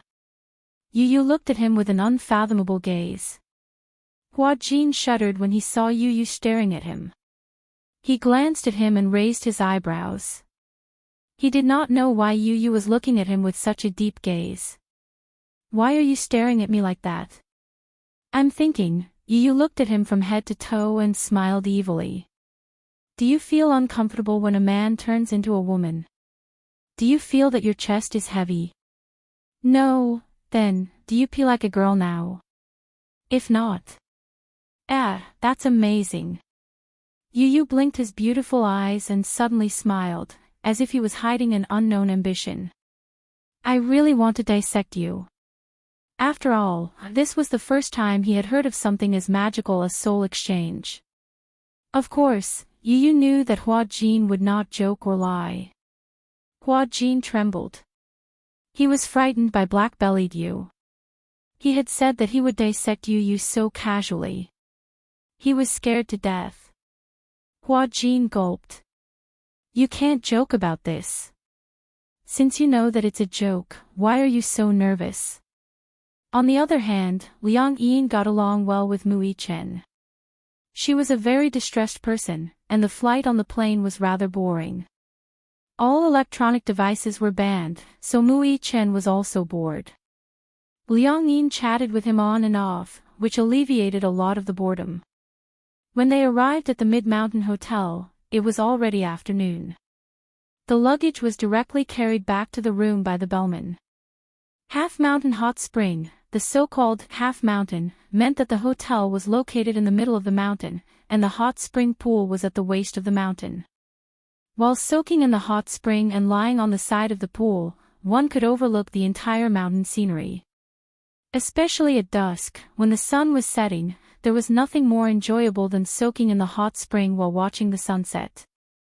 Before coming here, Liang Yin's concept of hot springs was just like what she saw in TV dramas. It was like the bathtubs in many bathhouses, with steam rising in spirals. She had no interest in hot springs. However, when she arrived at the hotel and looked at the endless mountain road and the mountain scenery, she was stunned by the beautiful scenery in front of her. Liang Yin smiled and said, "Why do I feel that staying in this hotel makes me feel isolated from the rest of the world?" When Yun Shishir heard this, she immediately said, "You usually have a hard time filming. Treat this trip as a vacation to relax." Oh, Liang Yin touched her nose a little embarrassedly. Yun Shishir did not know about this and thought that she was Hua Jin. Chapter 3878. After all, she would never have been able to afford such an expensive hotel in the past. She heard that a room in this hotel cost more than 10,000 yuan per night. It was too expensive, it was terrifyingly expensive. Compared to her carefree attitude, Hua Jin was a little absent-minded. The thought of sharing a room with Gong Jia gave him a headache. It was said that the room was a suite with 2 rooms, 2 bathrooms, and 1 living room. Then, who would sleep on the same bed as whom? If Gong Jia shared a bed with him, could he reject him? Hua Jin had 2 worries about sharing a bed with Gong Jia. One was that he was worried that Gong Jia would go berserk and skin him alive. The other was that he would say something wrong and Gong Jia would tear him apart in a fit of anger. No matter which it was, he didn't want to do it. He wanted to live for a few more years. He couldn't even sleep with him. He didn't want to sleep with a man. And a big devil at that. Hua Jin made a decision in his heart. No matter how Gong Jia and Mu Yazhou were to be allocated, he would either have a room to himself or sleep on the sofa in the living room for the whole night. He would never share a bed with Gong Jia. What's wrong? Gong Jia walked to Hua Jin's side and suddenly interrupted his thoughts. What are you thinking about? Hua Jin was shocked. When he realized that it was Gong Jia, he didn't know when he had stood behind him. He asked carefully, "How are we going to allocate the rooms tonight?" "You, who are you going to sleep with?" "Me and you." "How about that?" "No, no, no." Hua Jin waved his hands and smiled awkwardly. This isn't good. After all, I'm a woman now. Men and women can't be separated. Oh. Men and women can't be separated? When Gong Jia heard this, he felt that it was quite interesting. He smiled wickedly, revealing the tip of his snow-white teeth. Coupled with the black diamond earrings on his ears, he looked like a demon at first glance. Standing behind him, Gong Jia leaned forward slightly and whispered into his ear with a playful smile, "You seem to be used to being a woman now, don't you?" Hua Jin wished he could knead Gong Jia into a ball. However, due to Gong Jia's intimidating aura, he was a coward. He admitted that he was a coward. He wouldn't argue with him. "I'm a woman now." "Oh, how does it feel to be a woman?" "It's all right." Other than when she was on her period, she was in so much pain that she wished she was dead. Hua Jin turned around uncomfortably, not daring to meet Gong Jia's eyes. Gong Jia casually circled in front of him again. Like an elegant cheetah on the grassland, he paced around his prey at a leisurely pace. He stopped in front of Huajin, bent down, and gently pinched his chin. Looking at his slightly flushed cheeks, he narrowed his eyes. I don't think there's anything wrong with you being a woman. Aw. Don't you think that you've become a little cute after becoming a woman? When he reacted, Huajin wrinkled his nose in embarrassment. Was this Gong Jia flirting with him? Huajin gritted his teeth and said unhappily, no matter what, we can't sleep on the same bed. Chapter 3879. His question made Huajin even more wary. He stared at Gong Jia warily and asked, will you? Could it be that this Gong Jia was so beastly that even though he knew he was a man, he would still press him down? When Gong Jia heard that, he was not in a hurry to answer. Instead, he said mysteriously, that depends on whether I'm a normal man or not. Why did he hear a faint threat in Gong Jia's tone? No, it wasn't faint. It was a strong threat. Are you threatening me? Huajin narrowed his eyes and took half a step back warily. Threatening you with what? Do you think I need to threaten you when you're so weak now? Huajin felt so guilty that his eyes were darting around. When Gong Jia saw that his gaze was not on him, he pinched his face unhappily and forced him to face him. How do you think a man and a woman will react when they lie on the same bed? Beep, beep, beep, beep, the alarm in Huajin's head rang loudly. He stared at Gong Jia as if he was a lion, as if he was afraid that he would pounce on him in the next second. Seeing Huajin's vigilant look, Gong Jia felt that it was very interesting. Why? Did you just realize that you're in a dangerous situation? Gong Jia sized him up from head to toe. You're as skinny as a bean sprout. I feel that I can lift you up with just one finger. Humph. Who said that? Huajin took half a step back to avoid him. Keep a distance from me. Why? I feel a little uncomfortable standing next to you. Where are you uncomfortable? Gong Jia narrowed his eyes and asked meaningfully, don't tell me you think that I can't do anything to you if you keep avoiding me. Gong Jia slowly enunciated each word as he enjoyed the sight of the man's uneasy expression. If I really want to do anything to you, you won't be able to escape. Just as Huajin was shivering, Yun Shishir's voice sounded. Little Jia. Gong Jia and Huajin turned around. Yun Shishir walked over and saw the two of them standing face to face. Ah. Am I disturbing you? Huajin quickly waved his hands. No, no, Gong Jia put his arm around Huajin's shoulder and looked at Yun Shishir with a gentle smile. What's the matter? Let's go to the restaurant for dinner. Then, I'm going to the hot spring. Okay, you go first. We'll be right there. After Yun Shishir left, Huajin immediately pushed him away and brushed his shoulders in disdain. He didn't waste time talking to him and chased after Yun Shishir. Gong Jia curled his lips into a smile as he watched his fleeing figure. There wasn't anything special about dinner. It was just that it was a revolving restaurant on the mountainside, so the scenery was not bad. After dinner, Yun Shishir urged them to bring their swimsuits and agreed to meet at the hot spring. The hot spring was very big. There were a total of 10 hot springs in the hotel, and only the hot spring that Yun Shishir had booked had the best scenery and was in an exclusive location. The hot spring was a mixed bath. There was a very big pool and 2 very small pools on both sides. They were a red wine pool and a small fish pool.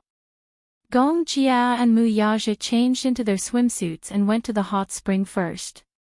When they entered the pool, they saw that Liang Yin had also changed. However, she was a little slow as she walked to the hot spring and covered her chest with her hands. Chapter 3880. For some reason, she felt like a pretty girl from a humble family.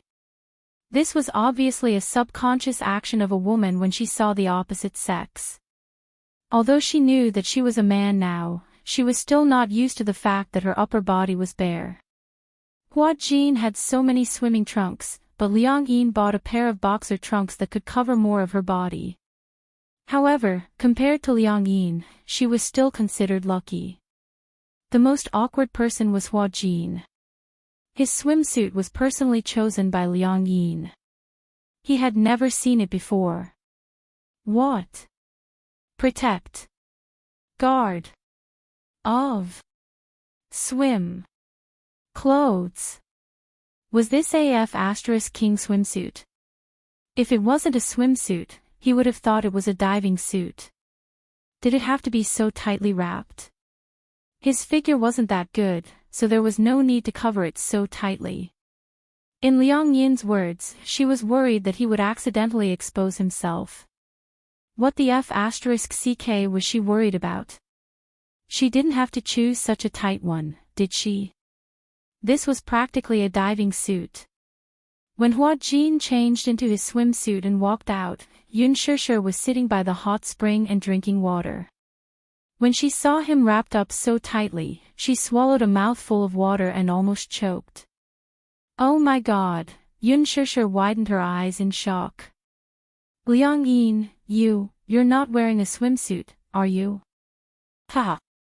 Xiao Yichen burst out laughing and pointed at Hua Jin. We're here to soak in the hot spring, not to dive. Those who don't know would think that we're diving in the Maldives. Hua Jin cleared his throat awkwardly and walked into the hot spring gloomily. He found a corner and sat down. He had nowhere to vent his frustrations. It was so tight that it was uncomfortable to wear. It was stuffy and hot. Most importantly, the water in the hot spring was very hot. Coupled with such a tight swimsuit, it was like wearing a thick quilted jacket in a sauna. He felt like he was going crazy from the heat. Liang Yin was also a little annoyed. She also realized that the swimsuit she had chosen was too heavy, so heavy that it was a little exaggerated. She had never soaked in a hot spring before, so she didn't know that the water was so hot. When she was choosing a swimsuit, she also asked Hua Jin for his opinion. Hua Jin naturally allowed her to choose any swimsuit she wanted. Anyway, he would wear it anyway. In the end, this guy specifically chose the most conservative one. Was this on purpose to prank him? It was so thick that he could hardly breathe. Gong Jia pursed his lips and smiled. It was as if he was gloating. Hua Jin just sat there sullenly, obviously not in a good mood. No matter how enjoyable it was to soak in the hot spring, it was almost ruined by the swimsuit. Liang Yin walked over guiltily. I'm sorry. I don't know. That's how it is to soak in a hot spring. Do you feel hot? Why don't you ask the waiter if there are any swimsuits for sale here? You can change into one at the last minute. Tell me, why did you buy such a store? Hua Jin muttered unhappily, you don't have a good figure. Liang Yin's face immediately turned cold. She gritted her teeth and said, what did you say? Without waiting for Hua Jin to explain, she grabbed his head and pushed him into the water. Hua Jin jumped out of the water and glared at Liang Yin angrily. Yun Shishir said reproachfully, Hua Jin, how can you bully a girl like that? As she said this, she slid to Hua Jin's side and asked gently, Liang Yin, are you okay? Chapter 38-81. It's nothing. When Yun Shishir saw him smile, she was a little surprised. Her eyes widened slightly, and she immediately said to Liang Yin, Hua Jin is indeed your assistant. Even when he smiles, he looks a little like you. When Hua Jin heard this, he was slightly stunned. He actually found it a little hard to believe. Liang Yin also looked at Yun Shishir in surprise. She blinked in astonishment, unable to come back to her senses. Yun Shishir was completely unaware of the smiles between Hua Jin and Liang Yin. She purely felt that when Liang Yin smiled just now, it was extremely similar to how Hua Jin usually smiled at her. Hua Jin was extremely touched. He didn't expect that even though he had changed into a different appearance, she would still remember. Hua Jin suddenly remembered what Xiao Yi-chen had said to him back then.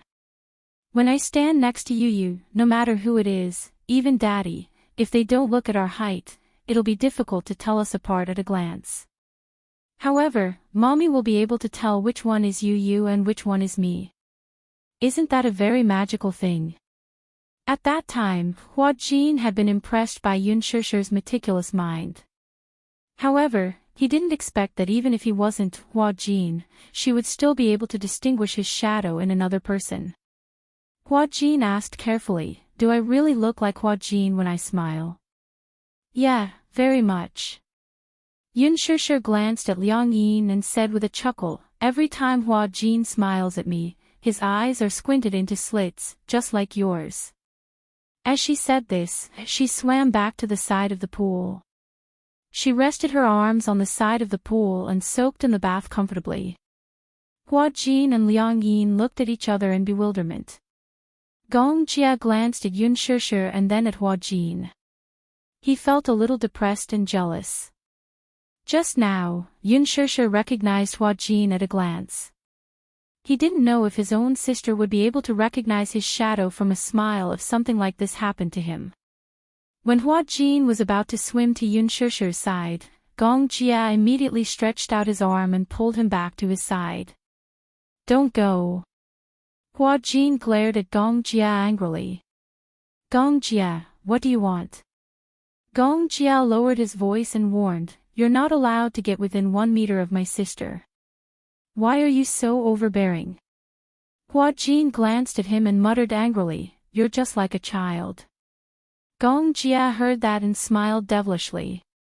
His expression was gentle but his voice was frighteningly cold. Why? Do you think I won't dare to hit you because you've become a woman? What else? You won't hit a woman, right? Do you think? Gong Jia suddenly got close to Hua Jin. Other than hitting, I don't have any other way to make you suffer so much that you wish you were dead. Gulp. Hua Jin gulped nervously and his eyes widened. Gong Jia looked at him coldly. He was originally annoyed, especially when he thought of the special treatment Hua Jin received from Yun Shishir. This made him extremely unhappy. However, he didn't know why, but the expression on Hua Jin's face was really interesting. His eyes were so big that when he widened his eyes, his expression looked dazed and timid. His dark eyes were filled with his enlarged reflection. He looked stupid, but at the same time, he felt that it was actually kind of cute. Gong Jia almost lost his cool. He turned his face away awkwardly. He actually felt that this guy would be kind of cute after becoming a woman. Chapter 3882. Once he realized that he actually thought Hua Jin was cute, Gong Jia felt even more awkward. He vented his gloomy anger on Hua Jin. Why are you staring at me? Without another word, Gong Jia pressed down on Hua Jin's head again and drowned him in the pool. Gurgle gurgle, everyone heard the sound coming from the corner and was shocked. They all looked over and saw Hua Jin struggling a few times before his body went limp and he fainted in Gong Jia's arms. Ah! Yun Shishir swam over anxiously. Hua Jin, your assistant, she seems to have fainted. Hua Jin. Liang Yin shouted anxiously, but she subconsciously called out Hua Jin's name. Fortunately, the scene was chaotic and everyone's attention was focused on Hua Jin, so they did not realize that she had called out his name strangely. Hua Jin had fainted. When Gong Jia fished him out, he thought that he had drowned. The group of people were flustered and did not know what to do. Among them, Mu Yaja and Gong Jia were the only ones who knew how to perform first aid. Mu Yaja did not even think before he handed this difficult task to Gong Jia. Gong Jia did not think too much about it. He thought that Hua Jin had choked on water. He crossed his fingers and pressed on her chest, but there was no movement. Liang Yin bit her finger and watched as Gong Jia pressed his palm on Hua Jin's chest. But that was her body. She was going crazy. How is it? Yun Shishir squatted beside Hua Jin. Seeing that he had no reaction, she said to Gong Jia worriedly, "Be careful. She's a girl and her bones are very fragile. Don't break her ribs." At the side, Liang Yin added, that's right. A girl's bones are very fragile. Be careful not to break her bones. Most importantly, this was her body. She was still useful. Gong Jia looked depressed. It doesn't look like you're drowning. Yun Shishir said angrily, "Little Jia, she's just a girl. How could you be so cruel to her? Even if it's a joke, you can't play like this. What if someone dies? I know what I'm doing." Just as the group of people were staring at each other in bewilderment, Yu, who was at the side, looked at Hua Jin, who was lying on the ground with a flushed face, and asked suspiciously, "Could it be that he fainted from the heat? Also, I remember that there is an infirmary in the hotel." Yu glanced at Gong Jia and said coldly, instead of glaring at him, "Why don't we send him to the infirmary?" When Hua Jin woke up and opened his eyes, he saw a light hanging above his head. He suddenly realized that he was on a big bed. A familiar voice came from beside him. "You're awake." Hua Jin turned his head in horror and stared at Gong Jia, who was guarding by the bed, in despair. Why was this guy still haunting him? When Gong Jia saw Hua Jin looking at him as if he had seen a ghost, his expression turned even uglier. "If you don't want to wake up, I can let you sleep again." No need." Although Hua Jin was extremely afraid of Gong Jia, the demon king of sadism, on the surface, he was extremely cowardly. Why am I here?" He sat up with his hand on his head and asked carefully. "The doctor said that you fainted because of a lack of oxygen in your brain and low blood pressure. You're wearing a swimsuit that looks like a diving suit. It's airtight and you fainted from the heat." Chapter 3883. Was there such a thing as heat sickness? Just when Hua Jin was in disbelief, he vaguely felt some changes in his body. Where was his swimsuit? He lifted the blanket and saw that he had been changed into a bathrobe. His expression was even more horrified. This should be something that Liang Yin changed for me. Or... no. Yun Shishir did not know that he had swapped bodies with Liang Yin. Then, without knowing, she would never allow Liang Yin, who had become Hua Jin, to touch her body. It must be Yun Shishir who changed it for him. As if he had guessed what Hua Jin was thinking, Gong Jia snorted coldly. "Dream on." "What do you mean?" "I changed it for you." Hua Jin covered his crotch. "Why are you the one who changed it for me? If not, who do you want to change it for you?" The only person who was of the same gender was Yun Shishir. However, how could Gong Jia allow Yun Shishir to serve Hua Jin? He had never enjoyed such treatment before. Hence, Gong Jia went against everyone's wishes and dragged Hua Jin back to the room. He took off his swimsuit and put on a bathrobe. Hua Jin thought hopelessly that Liang Yin must be hiding in a corner and crying in despair. Tomorrow, he must find him and bare his fangs. What a headache. Hua Jin was still a little wary. "You just changed my clothes." Gong Jia narrowed his eyes and looked at him. "Other than changing your clothes, you seem to be expecting something else." No. Or do you think that other than changing my clothes, I want to do something else to you?" Hua Jin did not dare to say it.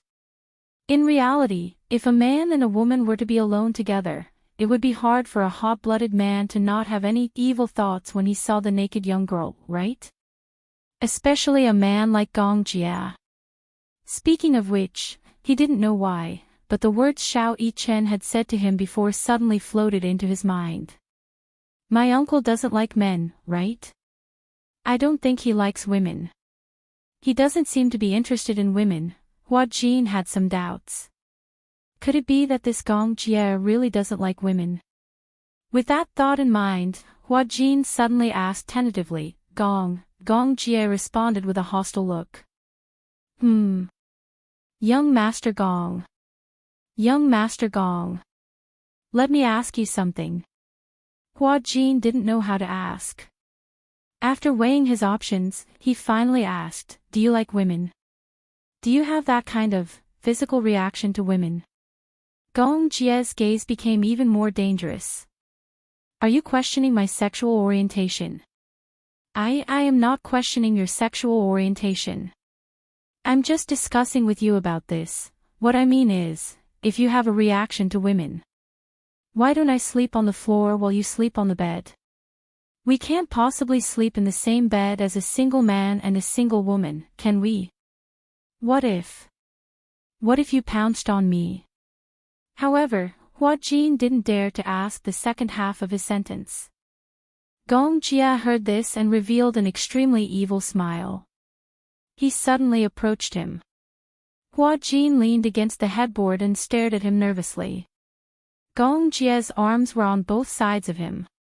Through the slightly open collar of his bathrobe, his well-defined chest and the firm lines of his arms were clearly visible.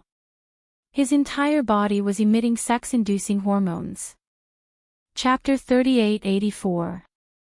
Hua Jin was so stiff that he didn't dare to move an inch. It was as if he was facing a lion that was eyeing him covetously. If he moved, the lion would pounce on him in the next second. Save life, Gong Jie stared at his face and finally spoke.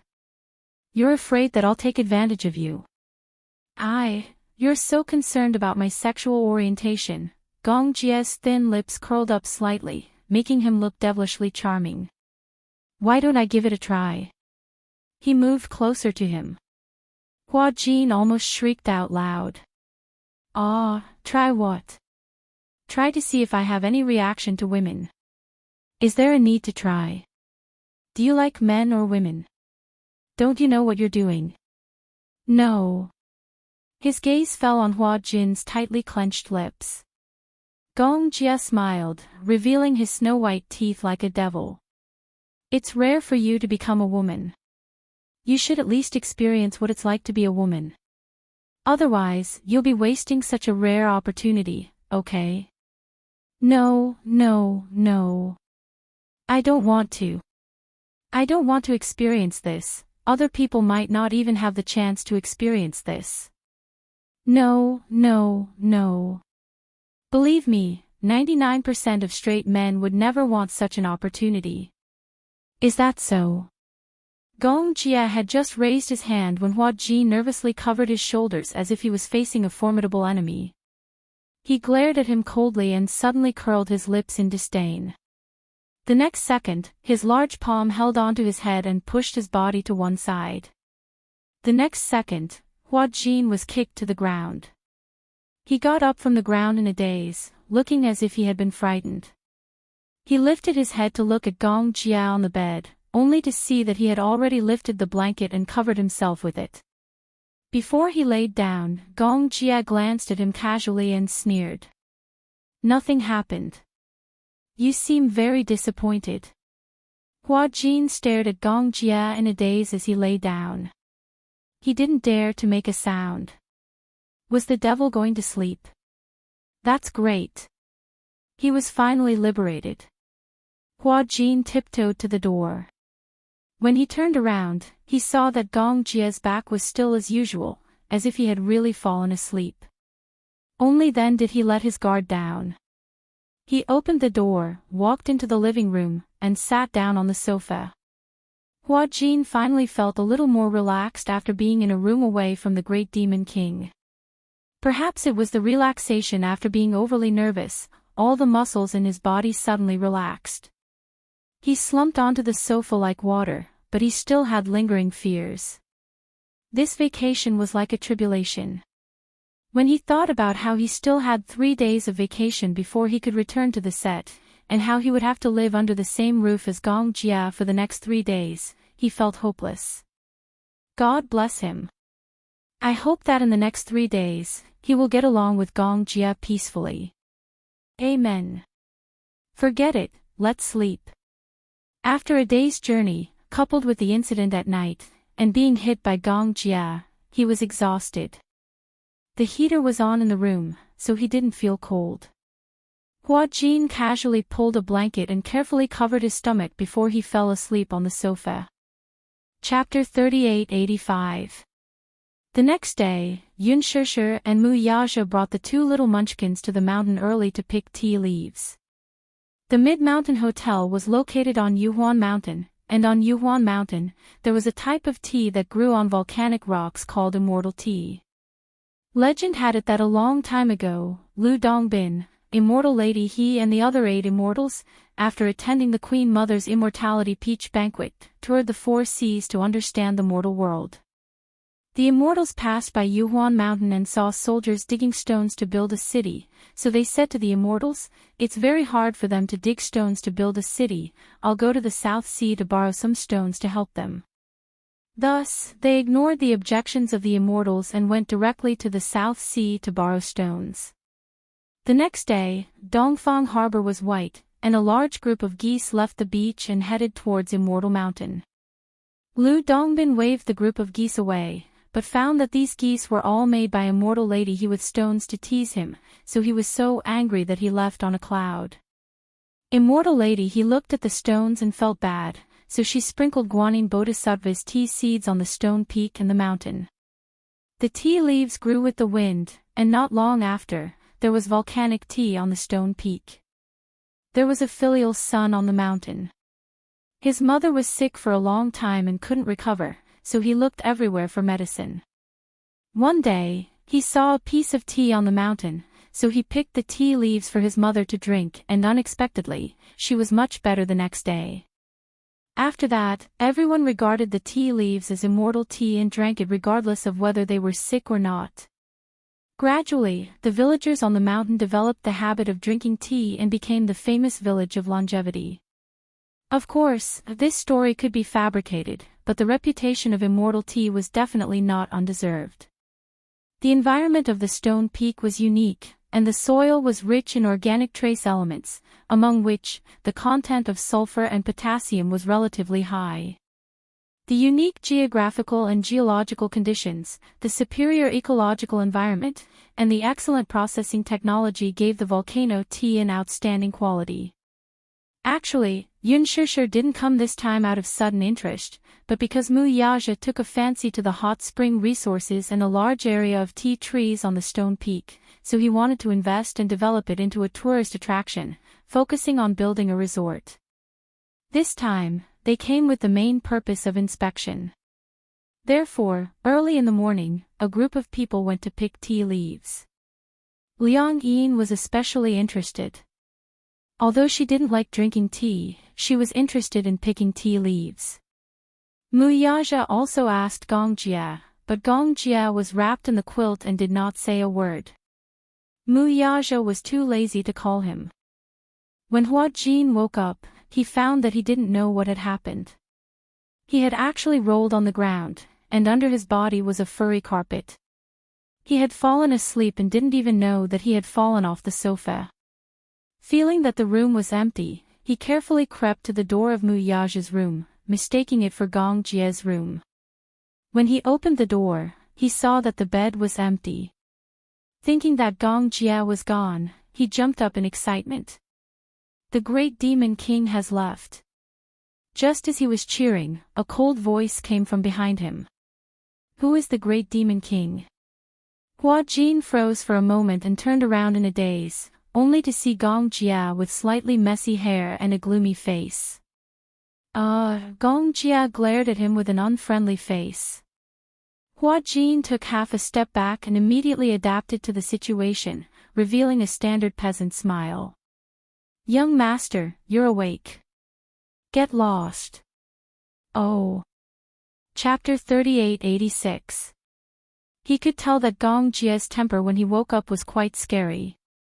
However, it didn't matter, he tolerated it. It was already late. Since Gong Jia was already up, he must be planning to go out, right? Then, he could enjoy a rare moment of peace and quiet. There was a huge sunroom in the suite. There was a circular jacuzzi in the sunroom, surrounded by privacy glass. One could see the scenery outside but not inside from the outside. When Gong Jia left, he could lie leisurely in the bathtub, sipping champagne while looking at the beautiful scenery of the mountains. It was simply great bliss. This was more like a vacation. Hua Jin could already imagine the different kind of bliss lying in the bathtub. However, his beautiful dream was shattered very quickly. Gong Jia made a call in the bathroom and found out that Mu Yaja and Yun Shishir had gone to the mountains to pick tea leaves. Hence, he decided to rest in the room. Then, he walked straight to the sunroom and lay down in the bathtub. He poured a glass of Italian champagne that Hua Jin had been coveting for a long time. Holding the wine glass, he stretched out in the bathtub and enjoyed life. Hua Jin looked on eagerly from the side. His surf bathtub, his premium Italian champagne, how could life be so unpredictable? Hua Jin lay on the sofa resentfully. Gong Jia's icy voice sounded again. Come here. He seemed to be summoning him. Hua Jin sat up from the sofa reluctantly. He looked at him a little gloomily and asked foolishly, What? Give me a shoulder massage. A shoulder massage. Yeah, my neck is sore. The needle here was soft. Gong Jia was used to hard needles, so when he changed to a softer needle, his neck felt like it was going to collapse. Hua Jin said reluctantly, Don't we have a massage technician? I'll give you a call and ask for service. Gong Jia snorted coldly. Hua Jin stood up immediately and walked behind him. He squatted down and swallowed his anger. I'll give you a massage. He pinched the back of Gong Jia's neck with both hands and gently massaged it. However, he was cursing in his heart. Didn't this guy want to enslave him? Fine. He tolerated it. Ostracized. It must be ostracized. This guy must be jealous of his close relationship with Yun Shishir, so he targeted him. Too gentle. When Hua Jin heard this, he increased the strength of his grip. Gong Jia asked, Is it because your hands are as soft as a woman's now that you're a woman? Hua Jin pinched him. However, to Gong Jia, such strength was neither too light nor too heavy. It was neither painful nor itchy. From Hua Jin's point of view, Gong Jia was leaning against the side of the pool. His naked upper body accentuated his well-defined muscles and protruding chest, which made him look even more sexy. For a moment, Hua Jin couldn't take his eyes off him. He was envious. How did he train his muscles? He used to have the habit of going to the gym. However, no matter how much he trained, he couldn't train his muscles to be as exquisite as Gong Jia's. Hua Jin asked curiously, How did you train your muscles? What? Do you go to the gym? I don't have the habit of going to the gym. Then how did you get your muscles? Why, do you want them? Hua Jin naturally felt envious. Chapter 3887. Hua Jin didn't say anything, but he felt envious. Hence, he kept staring at him. However, he suddenly realized that Gong Jia's deep gaze had landed on his side profile. He snorted and asked, What are you doing? Have you seen enough? I see that you've been staring at me. Gong Jia asked again, How long are you going to stare at me? Hua Jin turned his face away awkwardly, stood up and walked to one side. He said unhappily, Do you think I want to look? Even if you don't want to look, you've been staring at me for a long time. As he said that, Gong Jia stood up from the bathtub and wiped his body with a towel. Then, he put on a bathrobe and stepped out of the bathtub. Fine water droplets slid down his skin bit by bit. Gong Jia walked in front of him and looked at him fixedly. Hua Jin didn't know where to look and just stared at him blankly. You. Why are you staring at me? Gong Jia said this out of the blue. I realized that you're quite pretty. Boom. This sentence made Hua Jin's entire body stiffen. So much so that all the blood in his body flowed to the top of his head and his face was so red that it looked like blood was going to come out. Gong Jia saw that his face was even redder, and for a moment, he felt that it was more interesting. Standing in front of him was Liang Yin. Even though he knew that although it was a woman's body, the essence was still Hua Jin. However, he didn't know why, but he didn't feel that it was out of place at all. You've blended in well with this body. When Hua Jin heard this, he was stunned. What do you mean? After you've turned into a woman, you're really like that. As Gong Jia said this, he suddenly chuckled and walked closer to him. What's the experience of being a woman? Hua Jin looked awkward as he retreated, trying to avoid him. Gong Jia stretched out his arms and trapped him between his arms, blocking his escape route. Hua Jin shrunk his shoulders in vigilance, looking extremely vigilant. Gong Jia, is it fun to tease me? Tease? Gong Jia frowned and recalled, I remember someone seriously questioning my sexual orientation yesterday. Why don't I take this opportunity to prove to you what my sexual orientation is? Hua Jin was furious. Gong Jia, don't make such a joke. Before he could finish his words, Gong Jia suddenly grabbed his collar and pressed him down on the sofa. Before Hua Jin could accept the fact that he had been pushed down by a man, he heard his fragrant voice. I'm serious. Hua Jin's brain instantly crashed. He subconsciously clenched his fist and swung it at his face. However, with his current body, how could he be a match for Gong Jia? The latter raised his hand and easily caught his fist without any effort. He immediately tied his hands behind his back and subdued him. Hua Jin couldn't move anymore. In the next second, a warm sensation pressed down and covered his lips. However, it was only for a moment. After a brief touch, it immediately separated. When he came back to his senses, Gong Jia had actually kissed him. Hua Jin's eyes widened as if they were about to pop out. Chapter 3888. Ha! He laughed out loud. Hua Jin's reaction was too amusing. He couldn't help but laugh. He had intended to tease him. After all, this guy had questioned his sexual orientation yesterday. Then, he had to prove that he liked women and was a normal man. However, he didn't expect his reaction to be so cute. Previously, when they were playing games and receiving punishment, he had also kissed him indirectly. However, it was a little awkward facing a man's face at that time. Now that Hua Jin had become a woman, however, this sense of repulsion vanished in an instant. Gong Jia. Hua Jin was so angry that he gritted his teeth and asked, Is it fun? Is it fun to bully people like this? Yeah, it doesn't feel bad. You. This lawless devil incarnate. Hua Jin pushed him away violently. He raised his hand and rubbed his mouth with the back of his hand. His mouth was very tender, like a flower petal. After he rubbed it, it turned red and swollen, as if it had been spicy. When Gong Jia saw this, he couldn't help but laugh again.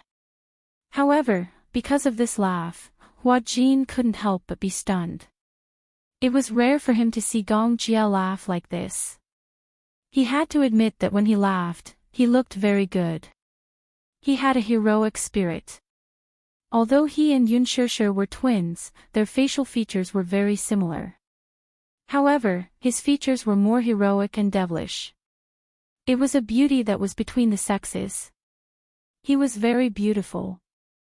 When he laughed, there was a faint dimple at the corner of his lips. This dimple was too small. It wasn't easy to notice when he didn't smile normally. However, when he laughed, he couldn't hide it at all. If Gong Jia laughed like this often, it wouldn't be bad. If he didn't know this man well, he would definitely think that this smile was very sunny and warm. However, those who knew his character would shudder because of this smile. They always felt that when he smiled, even if he looked at the sun, there was always a hint of evil and sinister intent. Seeing him smile like this made his hair stand on end. Hua Jin turned his head awkwardly, stood up, walked to the door, and muttered, "Pervert." With that, he opened the door and walked out, slamming the door behind him. Gong Jia did not know where he got the courage to use these two words on him. However, he was tactful enough to run away as soon as he finished speaking. Gong Jia was too lazy to care about him. He lay down on the sofa, picked up the remote control on the coffee table, turned on the TV, and watched it. Outside the door, Hua Jin left the room, not knowing where to go. The hotel had a lobby and a tea pavilion that looked like a garden in the sky. He might as well sit there and pass the time. When Yun Shishir came back, he would look at the specific arrangements. Thus, he sat down and ordered a cup of tea. However, his guilty conscience did not calm down for a long time. Thinking back to that Gong Jia kiss just now, he felt uncomfortable in his heart. He felt that, as a man, he was actually being teased by another man. This feeling was not good at all. Yun Shishir came back after picking the tea leaves. When she passed by the tea pavilion, she saw Hua Jin sitting in the tea pavilion, holding his chin with both hands as he stared at the mountain scenery in a daze. Chapter 38-89. She walked over and patted him lightly on the shoulder. Liang Yin. Hua Jin was in a daze. When he looked up and saw Yun Shishir, he smiled. "Shishir. Why are you sitting here alone? I didn't see you get up to pick tea with us in the morning." "Oh, I was still sleeping in the morning. I didn't know that you went to pick tea." "I see." Yun Shishir smiled. "We bought tea cakes." "Tea cakes?" "Yeah." Yun Shishir took out a tea cake from the box, broke off a small piece, and handed it to Hua Jin. Hua Jin looked at the tea cake in his hand and asked curiously, "What is this?" Before Yun Shishir could speak, Yu explained kindly, "This is a tea cake. Of course, it's edible." "Yeah, really? Smell it. It smells good. I ate 2 tea cakes. When I bite into them, it's crispy and fragrant. But it's quite delicious." "Yeah." Hua Jin immediately took a bite. In an instant, the fragrance of the tea filled his mouth. It was crispy and fragrant. When he bit into it, the tea leaves that had been dry and brittle immediately broke apart. The tea leaves and tea stems emitted a mesmerizing fragrance in his mouth. However, it was not easy to chew and was difficult to swallow. When Xiao Yichen saw this, he couldn't help but cover his mouth and burst out laughing. When he saw him laugh, Hua Jin was even more confused. "What are you laughing at?" he asked with a lisp as he chewed on the tea cake crumbs. "Ha ha ha ha." Yun Shishir couldn't help but laugh as well. Yu, who was beside them, revealed a sinister smile. This smile was exactly the same as Gong Jia's. There was an inexplicable evil aura. Hua Jin was so frightened that he quickly spat out the tea cake crumbs. He asked fearfully, "Is it poisonous?" "No, it's not." Yun Shishir held back her laughter and said, "This tea cake is not for eating.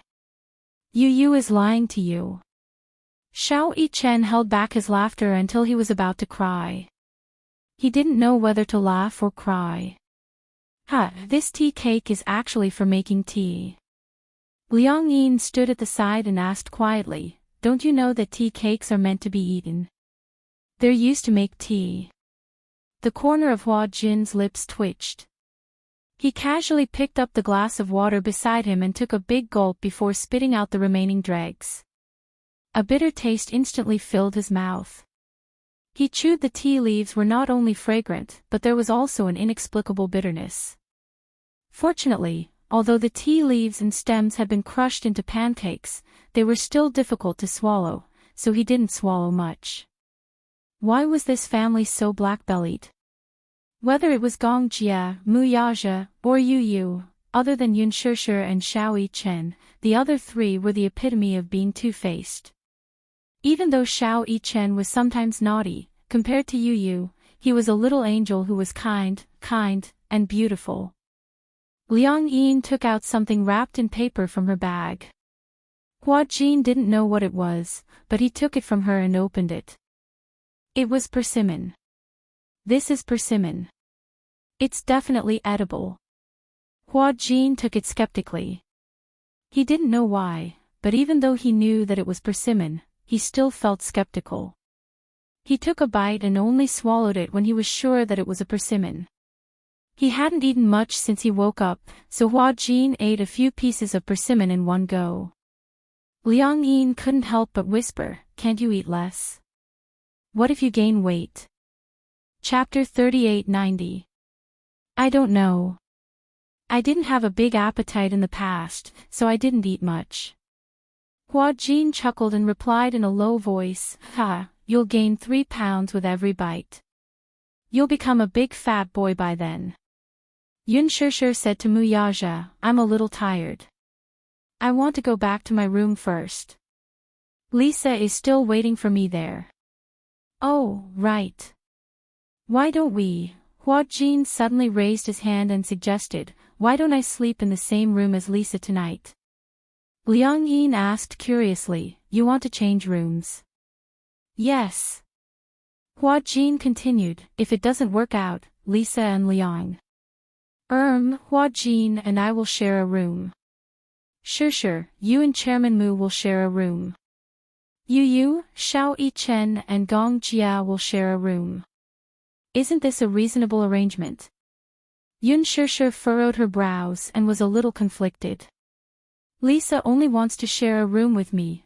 Then, Hua Jin continued, "Chairman Mu, it's good for you to share a room with Shishir. My room isn't a suite. There's only one bed." What about Xiao Yichen and Yu Yu?" "We do have 2 beds, but Yu Yu wants 1 bed each. But it'll be a little cramped if Daddy and I sleep together." Yu Yu and Xiao Yichen's room was a standard children's room. The beds were 2-tiered bunk beds. If Mu Yaja slept there, she didn't know where to place her long legs that could break through the sky. Liang Yin and Xiao Yichen squeezed into the bottom bunk. Hua Jin was even more speechless. He was conflicted. He didn't want to share a room with Gong Jia. Although it was not the same bed, it was still uncomfortable to sleep on the sofa. However, he wanted to stay as far away as possible from that devil, Gong Jia. Mu Yaja asked, "What's wrong? Are you uncomfortable sleeping on the sofa?" Yun Shishir raised her eyebrows strangely. "Hey, were you the one who slept on the sofa last night?" Hua Jin nodded his head in grievance, almost wiping away his tears. "Gong Jia bullied me. Didn't he say that he would let you sleep on his bed?" Yun Shishir said righteously, "Wait here. I'll go talk to him." No need." Hua Jin quickly stopped her. If Gong Jia knew that he and Yun Shishir had secretly complained, he didn't know how he would punish him. "I've thought about it. Actually, sleeping on the sofa is pretty good. There's no need to go through so much trouble. Anyway, the sofa is very big. I don't feel bad sleeping on it. It's pretty good." Although he was smiling on the surface, he was actually more depressed than eating Chinese gold thread. However, there was no other way. Hua Jin held the teacup in grievance and took a sip. Thinking about how he still had 3 days to face Gong Jia, he felt a headache coming on. In the evening, after dinner, the group of people went to the park to play. However, due to Gong Jia's verbal threats, Hua Jin didn't dare to go. He stayed in the hotel alone and took a hot bath. After soaking for a while, he changed into a bathrobe and lay on the sofa lazily to watch TV. Without Gong Jia around, it felt quite peaceful. At least, he could enjoy such a peaceful moment alone. He also felt very comfortable. As it was a luxury suite, the hotel sent a candlelit dinner, fresh fruits, and delicious desserts. He leisurely enjoyed the dinner alone and lay down on the sofa with the blanket covering him. As he ate desserts and watched TV, he actually felt a little sleepy. Chapter 3891. When Gong Jia and Mu Yaja returned to the room, Hua Jin had already fallen asleep on the sofa. Gong Jia walked over and saw that Hua Jin was sleeping very quietly. He didn't know what possessed him, but he stood by the sofa and stared at him for a while. When he realized that he had been staring at him for a long time, he furrowed his eyebrows and frowned unhappily. He didn't know if it was out of anger or something else, but he kicked Hua Jin mercilessly. This kick landed directly on someone's buttocks. Someone quivered and sat up on the sofa in shock. He screamed, "Aw! Fire!" Gong Jia's face darkened instantly. Fire? What military intelligence did he lie about?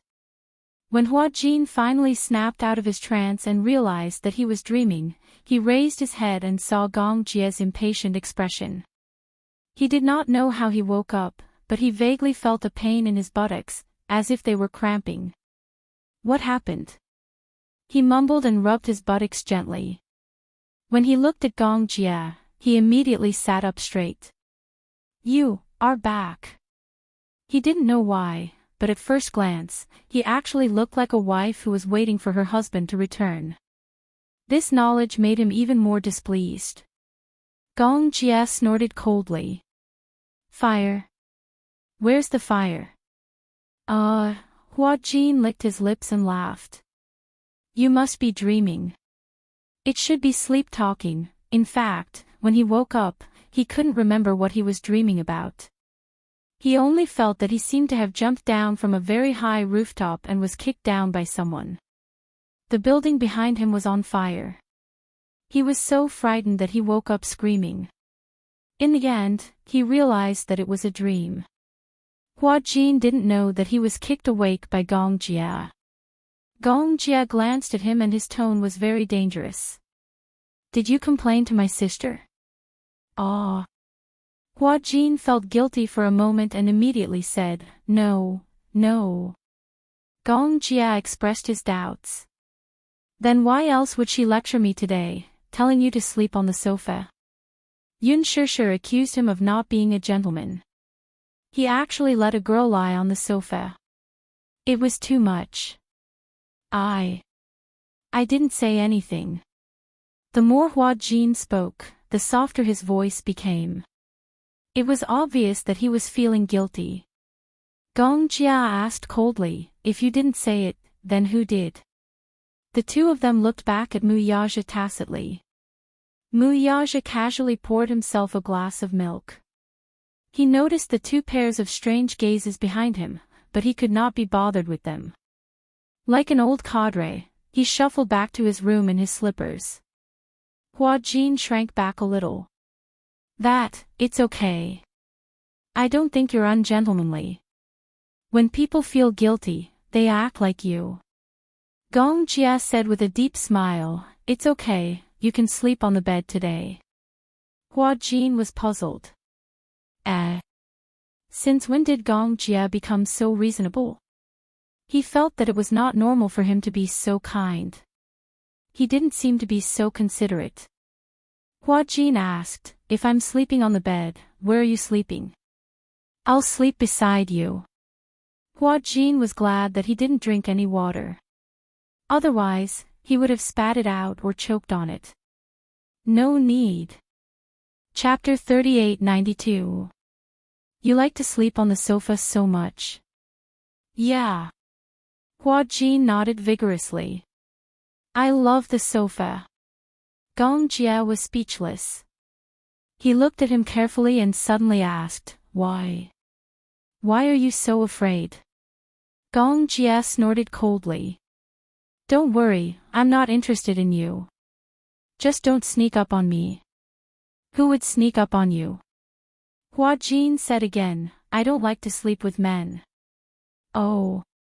Gong Jia said coldly, don't tell me you like men. Hua Jin should be glad that he didn't drink water. Otherwise, he would have choked to death from the shock. Who likes men? You. Gong Jie said, I think you look very gay. Also, I heard a lot of rumors saying that you like men and not women. Who said that? Entertainment magazines. I couldn't tell, Hua Jin said mockingly, young Master Gong, you're so busy every day. How could you be so bored as to buy entertainment magazines to read? On the plane. Gong Jie said, since you don't like men, why are you so guilty? Hua Jin snorted coldly to express his disdain. Even if I like men, I'll never like someone like you. Oh, what kind of person am I? Domineering, perverted. Hua Jin was about to say the word pervert when he saw Gong Jie's face. He was so frightened that he swallowed his words. Gong Jie looked at him coldly. His thin lips suddenly curled up. He suddenly bent down slightly and gently approached Hua Jin. Seeing that he suddenly leaned over, Hua Jin quickly leaned back, wishing that he could keep a distance from him. However, he was getting closer and closer, so much so that the warm breath from his lips blew onto the tip of his nose. His breath seemed to have a special kind of high temperature, which instantly made his face red. Hua Jin's face was burning hot, but he didn't know it. Gong Jie saw that his face was strangely red, and felt that it was interesting. Why is your face so red? Could it be that she's shy? Why are you so close to me? I realize that I don't hate you that much anymore. At least now that you're a woman, I don't hate you at all. As Gong Jie spoke, he unscrupulously admired Hua Jin's burning face. He straightened up and said, it seems that you really like men. Who said that? Hua Jin couldn't wait to prove it to him. He suddenly stood up, picked up the quilt on the sofa, and angrily walked into the room. If I want to sleep on the bed, I'll sleep on the bed.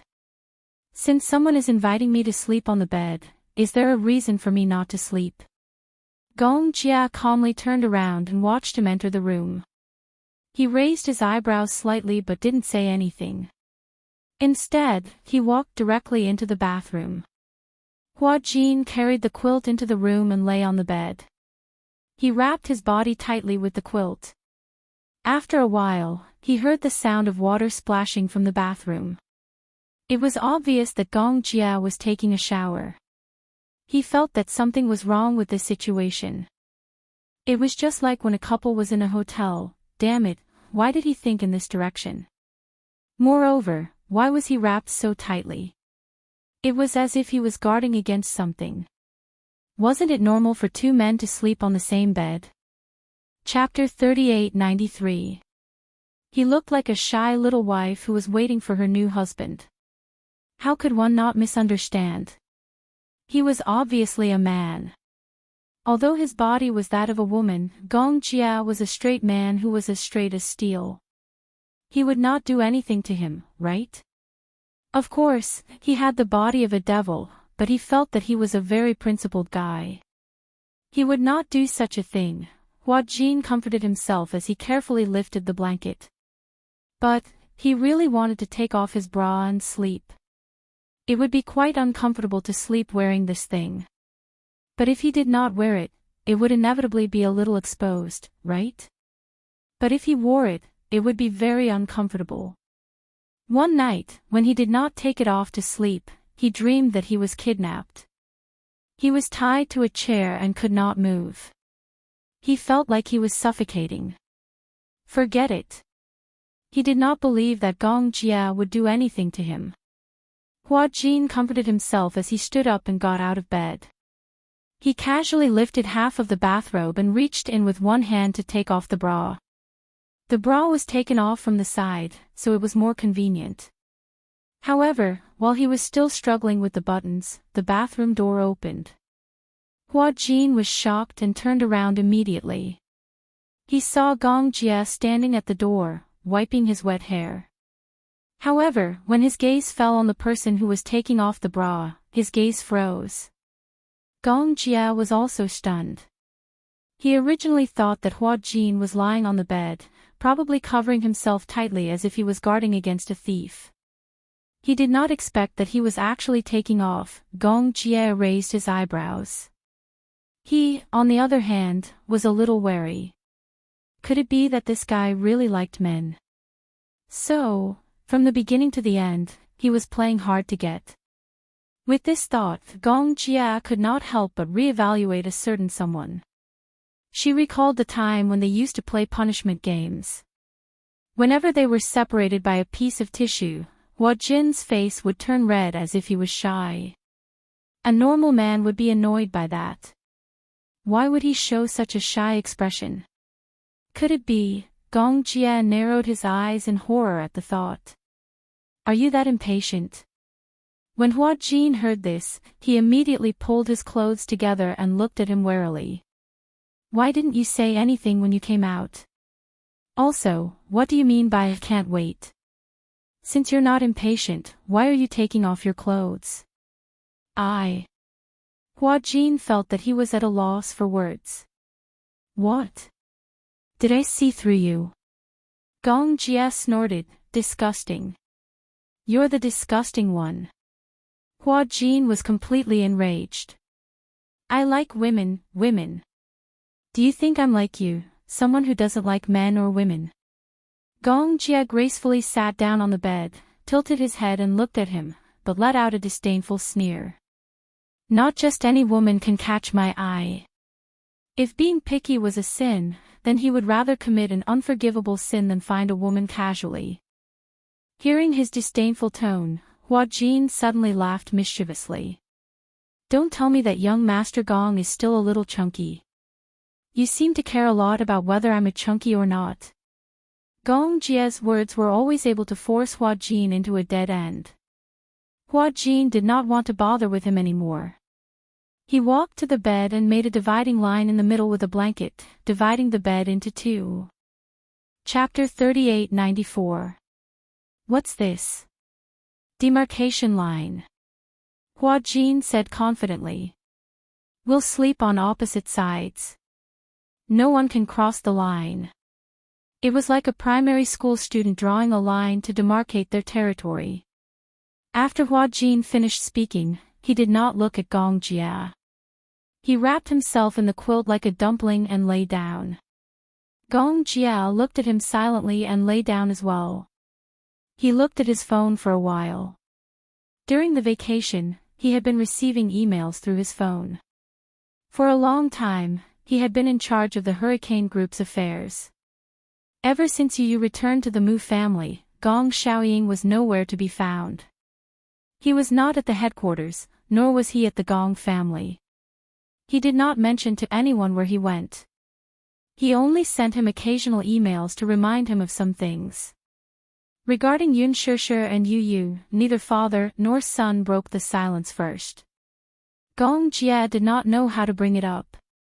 He had mixed feelings. Gong Xiaoying obviously wanted to avoid it. When he learned that Yu and Lisa had returned to the Mu family safely, he did not ask anymore. Obviously, he was avoiding it. Yun Shishir and Gong Jia had mentioned that they wanted to negotiate seriously with Gong Xiaoying. Rather than a negotiation, it was more like a complete breakdown of their father-daughter relationship. They wanted to cut off their relationship cleanly. Gong Xiaoying also knew that Yun Shishir wanted to cut off their father-daughter relationship. It was as if she was running away.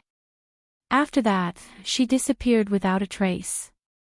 If it were not for the occasional emails, Gong Jia would have been worried that Gong Xiaoying had met with an accident. Gong Xiaoying was not around, so Gong Jia had the final say in the Gong family's affairs. The matter about the Wurt region was temporarily put on hold. The Deva plan was also put on hold for a long time because of Yu. However, Gong Jia was not in a hurry to start the plan again. He enjoyed such peaceful days. In the past, he was busy with business and expanding the territory of the Hurricane Group. Now, perhaps Yun Shishir had given him the warmth of a family, so he could not bear to break it. Therefore, whenever he was free, he would go back to the country. Yun Shishir even laughed at him for not doing his job. Recently, the hurricane group was not peaceful. No one knew where Gong Xiaoying went. Some of the relatives thought that Gong Xiaoying had met with an accident, but the Gong family had been hiding it. Therefore, they guessed that Gong Jia wanted to take power, so they deliberately hid Gong's whereabouts and the situation. Gong Jia, however, was dismissive. Of course, it wasn't that he wasn't ambitious. He had thought about the Gong family before. He wanted to obtain the highest authority in the Gong family, but he didn't want to use such despicable methods. In terms of ability and means, he would not lose to anyone. There were no emails in his mailbox. Gong Jia felt sleepy and put down his phone. Just as he was about to turn off the lights, he heard a light snoring sound from under the blanket beside him. He turned his head and looked at the bulging blanket. He could vaguely see Hua Jin's curled-up sleeping figure. The heater was on in the room. He was still wrapped in the blanket, but he did not feel stuffy. Gong Jia lifted the blanket curiously and saw Hua Jin's sleeping face. Chapter 3895. Gong Jia couldn't help but reach out his hand, trying to tuck Tang Yu's hair behind his ear. But when his fingertips touched Tang Yu's cheek, he immediately retracted his hand as if he had been electrocuted. The next day, when Hua Jin woke up in a daze, he felt a chill on his body. He looked up and found that his quilt had slipped to the ground. But fortunately, the bathrobe was still there. Hua Jin sat up. He didn't know how the quilt fell to the ground. Maybe it was because it was too hot, so he kicked the quilt to the ground in the middle of the night. He turned around and saw that Gong Jia was still asleep. But when he faced him, Hua Jin could easily see Gong Jia's thick eyelashes. Dense and dark. No wonder he gave off a particularly evil feeling. With such dense eyelashes, at a glance, it looked like he was wearing heavy eyeliner. Tang Yu unconsciously stared at him for a long time. It wasn't until his phone suddenly rang that he reacted. He felt a little guilty and flustered, as if he had done something he shouldn't have. When he braced himself and picked up the phone, Qin Zhou's cold voice came through. "Are you still on vacation?" "Ah. I'm still here. In 3 days, I'll return to the set. We're preparing to release a statement to fight back." Hua Jin was quite excited when he heard this. "Have you got all the evidence on Tang Yu?" "Almost. Now Tang Yu has the upper hand." "Upper hand?" "Yes. But you should know that the higher you stand, the more painful it is to fall." "Understood." After hanging up the phone, Hua Jin walked to the balcony, sat up on the deck chair, and began to read the news. In the past few days, the team behind Tang Yu had been hyping up on the internet. They bombarded Hua Jin on the internet, listing the 5 deadly sins of Hua Jin. 1. Messy personal life. They didn't know where they dug up old news about Hua Jin and Lin Shuya. They even found news about Hua Jin being a kept man. Other than his ambiguous relationship with his fans while filming, they also pointed to the female fan's suicide incident. They twisted the truth and said that this fan was Hua Jin's secret lover and that she was pregnant with Hua Jin's child. If it weren't for Hua Jin's assistant driving her away coldly, the female fan wouldn't have jumped off the building in despair. 2. The production crew is acting like a big shot. In the past, when Hua Jin was in the crew, it was common for him to act like a big shot. He even bullied the crew members. 3. Bully newbies. Tang Yu's team spread rumors. When Tang Yu was in the crew, Hua Jin often used his identity as the male lead to humiliate Tang Yu.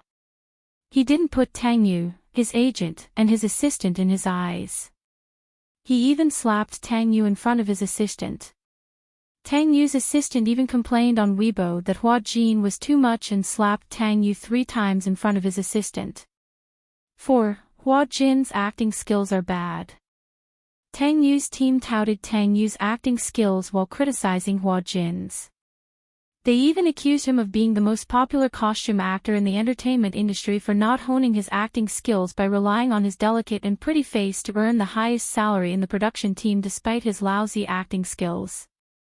5. The quality of his fans is bad.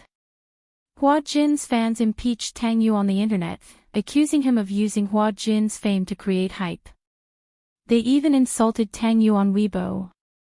Chapter 3896. During this time, Hua Jin didn't look at the news on the internet. Because Qin Zhou told him not to look, Hua Jin didn't look at it to avoid messing up his mood. As a result, Hua Jin almost exploded when he saw it. What was this? Was Tang Yu looking for death? How dare he do this to him? Endure, he endured. When he returned to Beijing, he would confront Tang Yu. On the bed, Gong Jia opened his eyes. He had woken up. He turned around and glanced at Hua Jin's angry back on the balcony. He furrowed his brows, turned over and went back to sleep. 2 days later, Hua Jin and Liang Yin returned to the set early. Qin Zhou was already waiting for them at the set and explained everything to them. At first, Liang Yin found it hard to accept. She didn't expect Tang Yu to be so excessive. He indiscriminately pushed the blame to Hua Jin and even smeared Hua Jin's reputation. Qin Zhou sneered, if Tang Yu could face his mistakes and admit that he was the one who caused this, it wouldn't be a big deal. But look at his behavior. He actually dared to go against Huan Yu. He's looking for death. Hua Jin also said hatefully, this Tang Yu, he just debuted not long ago. How can he be so ruthless? Yes. Do you know who's behind Tang Yu? Who? Huan Yu's rival, Senhai Entertainment. Senhai. 10 years ago, Senhai Entertainment mainly focused on the music industry. They signed many singers. Many singers and groups that were popular all over Asia were artists under Senhai Entertainment. However, they hadn't sung for a long time. The music industry ushered in the impact of the digital era. The market was in a slump, and the music sales plummeted. And in the era of pan-entertainment, singing alone couldn't attract much popularity. Even the popular idol singer was a triple agent. He acted in movies, TV dramas, and sang the theme songs of movies and TV dramas. That was the only way to stabilize his fans and popularity. As for professional singers, if they didn't have powerful resources, they wouldn't be able to establish themselves in the entertainment industry. As a result, Senhai made a strategic change and shifted his focus from the record company to the film industry. He invested in several films and dramas, but in the face of Huan Yu's suppression and domination, he was powerless to compete with Huan Yu. Huan Yu began to build up Hua Jin. Under Qin Zhou's suggestion, they supported Hua Jin. Therefore, Senhai also signed a group of fresh meat, including the newly signed Tang Yu. Tang Yu's appearance was the best among Senhai's new recruits. Therefore, Senhai put a lot of effort into promoting him. However, since she had stepped into the entertainment industry, she naturally could not escape the unspoken rules if she wanted to climb up the social ladder. No matter how good one's aptitude was, if there were no resources, then the unspoken rules would be unavoidable. Qin Zhou had already gotten hold of a batch of Tang Yu's black material. He was just waiting for the critical moment to release it. The PR team had already concocted a batch of press releases, waiting for Tang Yu's team to get carried away. Qin Zhou and Hua Jin communicated for a long time and taught Liang Yin how to cooperate. The next day, the show officially started. Chapter 3897. On the same day, Hua Jin saw the news from Huan Yu's media account. Only then did he know that Qin Zhou had instructed several reporters to take a few photos of Tang Yu and his fans entering and leaving the hotel room together. And they didn't leave the hotel for 2 nights. Although it was secretly taken, the photos were very clear. With clear facial features, it was easy to recognize that the man in the photo was Tang Yu himself. In the photo, 2 people were circled in red. After zooming in, even if the pixels were limited, the other girl was actually the girl who jumped off the building that day. Previously, because Sinhai exposed that the girl and Hua Jin had an affair, the child in her belly was Hua Jin's child. So, unscrupulous media sneaked into the morgue and secretly took photos of the girl's face. Although it didn't take long for the internet police to withdraw the photos had already spread widely on the internet. Some netizens even found the girl's photos through human search.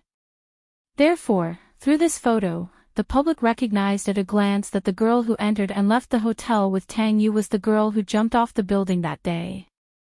Everyone believed that the girl and Hua Jin had a relationship. But in the end, the thief cried thief.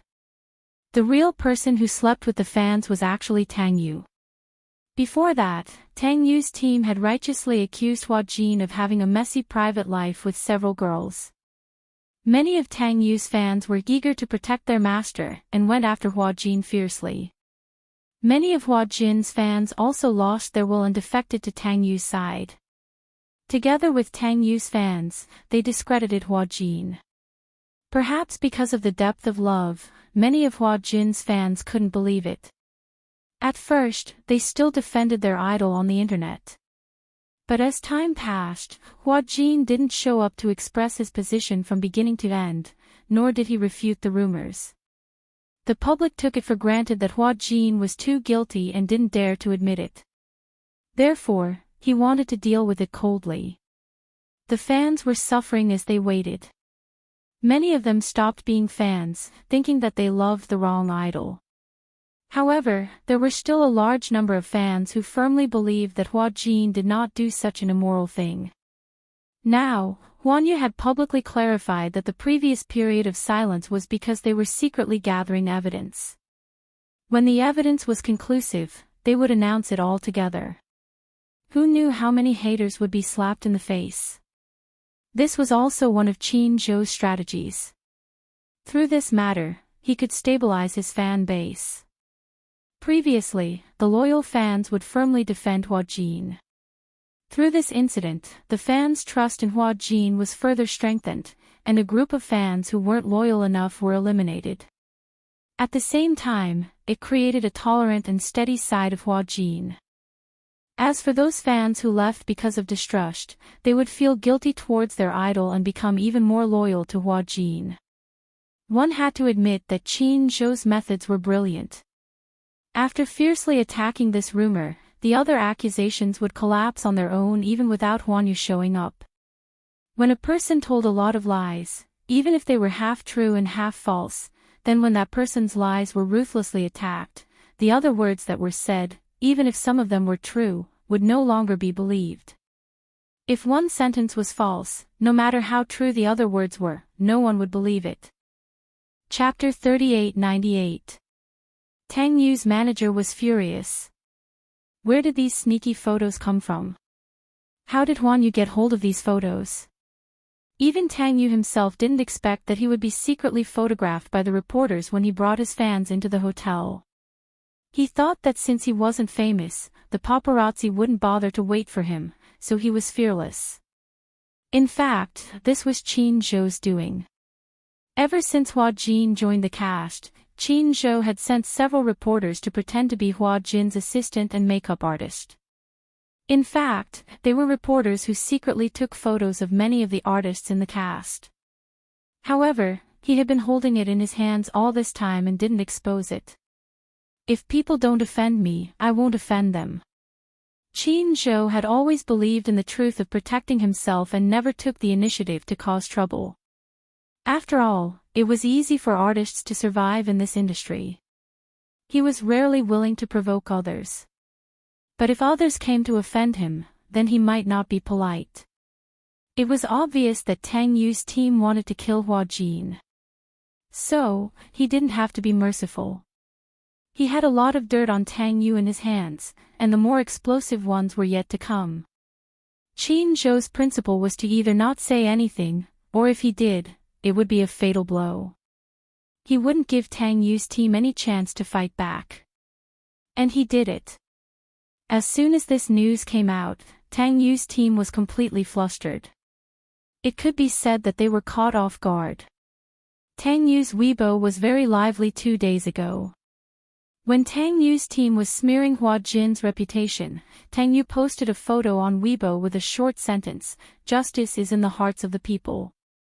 It seemed that there was no response, but in fact, it was a response. It was as if they were the weak ones and didn't dare to say anything because of Hua Jin's power and means. The fans were heartbroken for a while. But now, when the time came out, he really slept with his fans, got them pregnant, and was heartless. He drove his fans out of the hotel and didn't even want to pay for the abortion. His image as a scumbag was suddenly known to everyone. Qin Zhou didn't know how he found the person.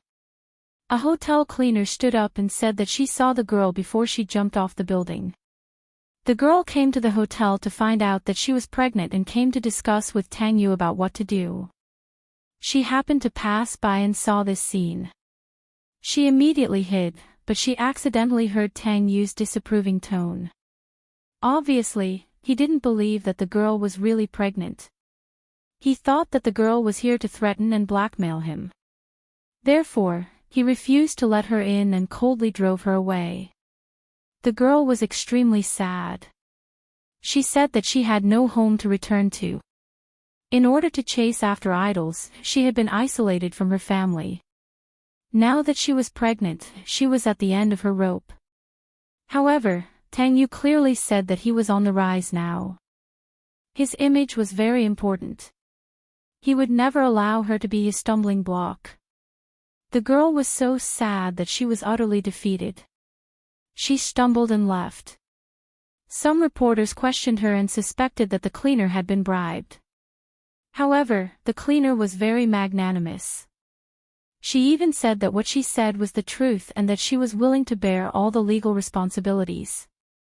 Therefore, with this sentence, Tang Yu's so-called lawyer's letter seemed weak and feeble. All the onlookers encouraged Tang Yu to sue the cleaner if what she said wasn't true, and if it was a smear or a rumor. Chapter 3899. This time, Tang Yu's face was beaten black and blue by Huan Yu's solid hammering one after another. Tang Yu's manager cursed Qin Zhou. This Qin Zhou was young, in his early 30s, but his methods were impressive. He had already laid out a backup plan. How could Tang Yu know that Qin Zhou had already sent people to watch him from the first day he joined the crew? Photos after photos were placed in front of him. He wanted to clear his name, but he couldn't. And Hua Jin's Weibo was personally managed by Qin Zhou. Of course, in this segment, Hua Jin had to act as a victim. For example, because of this incident, in the face of public opinion crisis, he endured the grievances and kept silent. Until the truth came out, the fans felt even more sorry for Hua Jin's grievances. Since there were facts and evidence to prove that the girl who jumped off the building had nothing to do with Hua Jin. Then, in the video that was released that day, Hua Jin was talking to the girl, and even showing concern. For a moment, Hua Jin's kind image was solidified. What a celebrity in the entertainment industry needed the most was positive energy. Just when Tang Yu was still thinking about this matter and racking his brains on how to get through this public relations crisis, Huan Yu once again released negative information about Tang Yu. On Weibo, an internet celebrity with the ID of Lily stood up as Tang Yu's ex-girlfriend and detailed several of Tang Yu's crimes. A long and voluminous post of a few thousand words tearfully accused Tang Yu of being a scumbag. Before Tang Yu debuted, he was an internet celebrity in his blog shop. If you've read the original Demon Eyes, you'll know that Tang Yu and I were the book models for Demon Eyes. He was the male lead, and I was the female lead. We met during the Demon Eyes series of illustrations. At that time, he was still a university student, and I was already a famous cosplayer on the internet. At that time, he was very young and immature, but on the surface, he was a sunny and handsome guy. Just like that, we fell in love. Furthermore, when he was still in university, we opened an online clothing store together. We became models together and ran the store together. When he graduated from university, he told me that he wanted to be a celebrity, so he went for an interview with a record company. However, his voice wasn't very good, but the record company thought highly of him. They released a few demos, but they weren't very popular. After all, the entertainment industry was very cruel. If you didn't have the ability, it didn't matter how good-looking you were. So, he said that he wanted to act. I've always supported his dream of becoming a star, so I've invested all the income of the online store into him, packaging, and managing all the connections while maintaining the store's operations. Actually, I was in a lot of pain during that period. I feel that if he becomes a celebrity, we might not be able to be together in the future. So, I advised him to stop being a celebrity and just be an ordinary person. Get married, have children, and live a peaceful life. Perhaps that's true happiness. Chapter 3900. I secretly opened it once, and it turned out to be a middle-aged woman. Later, I found out that she was the wife of a senior executive of Shanghai Entertainment. 2 years ago, I was pregnant, and I told him about it. Actually, I didn't want to be pregnant, but I kept asking him to use contraceptive measures, but he refused. He said that it was uncomfortable to wear condoms, and that it wouldn't be easy to get pregnant. I didn't understand, so I believed him. He asked me to have an abortion, and he acted like he was in pain. But, I accidentally checked the chat records, and he said that I was trying to kill him by getting pregnant. It was also at that time that I found out that he was having an affair with a lot of big shots in the entertainment industry. I didn't understand at that time. It wasn't until after we broke up that I found out that he was willing to accept the unspoken rules in order to become famous. His partner was the artistic director of Shanghai Entertainment. I met the director once, and he was a man in his 40s. I couldn't accept this fact. When we broke up, I chose to have an abortion. During the abortion, I suffered a massive hemorrhage. When I was taken out of the operating room, I was in a daze. I didn't even know that my uterus had been removed by the doctor. When I woke up, my mother was by my bedside, crying and apologizing to me. Because of the massive hemorrhage, in order to save my life, they had no choice but to remove my uterus. Since then, I couldn't have children. I permanently lost the right to be a mother. I hated him. For a long time after that, I fell into this pain. I was also troubled by depression for a long time. I didn't understand what was the meaning of living. I felt like my life was ruined by Tang Yu. And he successfully signed a contract with Shanghai Entertainment. Of course, he must have paid a big price for this. But, what did I do wrong? My mistake was that when I was in love, I was too stupid. I always indulged him, spoiled him. Whatever he wanted, I tried my best to get it for him. When I was running the online store, he almost didn't help me. He owned half of the store's shares. At that time, he invested tens of thousands as a deposit. Other than that, the rest of the investment was from me. Even so, I was still willing to share the shares with him. Perhaps love makes people blind. But what I'm most unhappy about is that he didn't hurt me at all. I saw the girl jumping off the building. That nightmarish memory came back to me again. I stood up, not to ask for an explanation, but to tear off the mask of this so-called quality idol. In fact, Tang Yu isn't the perfect person you think he is.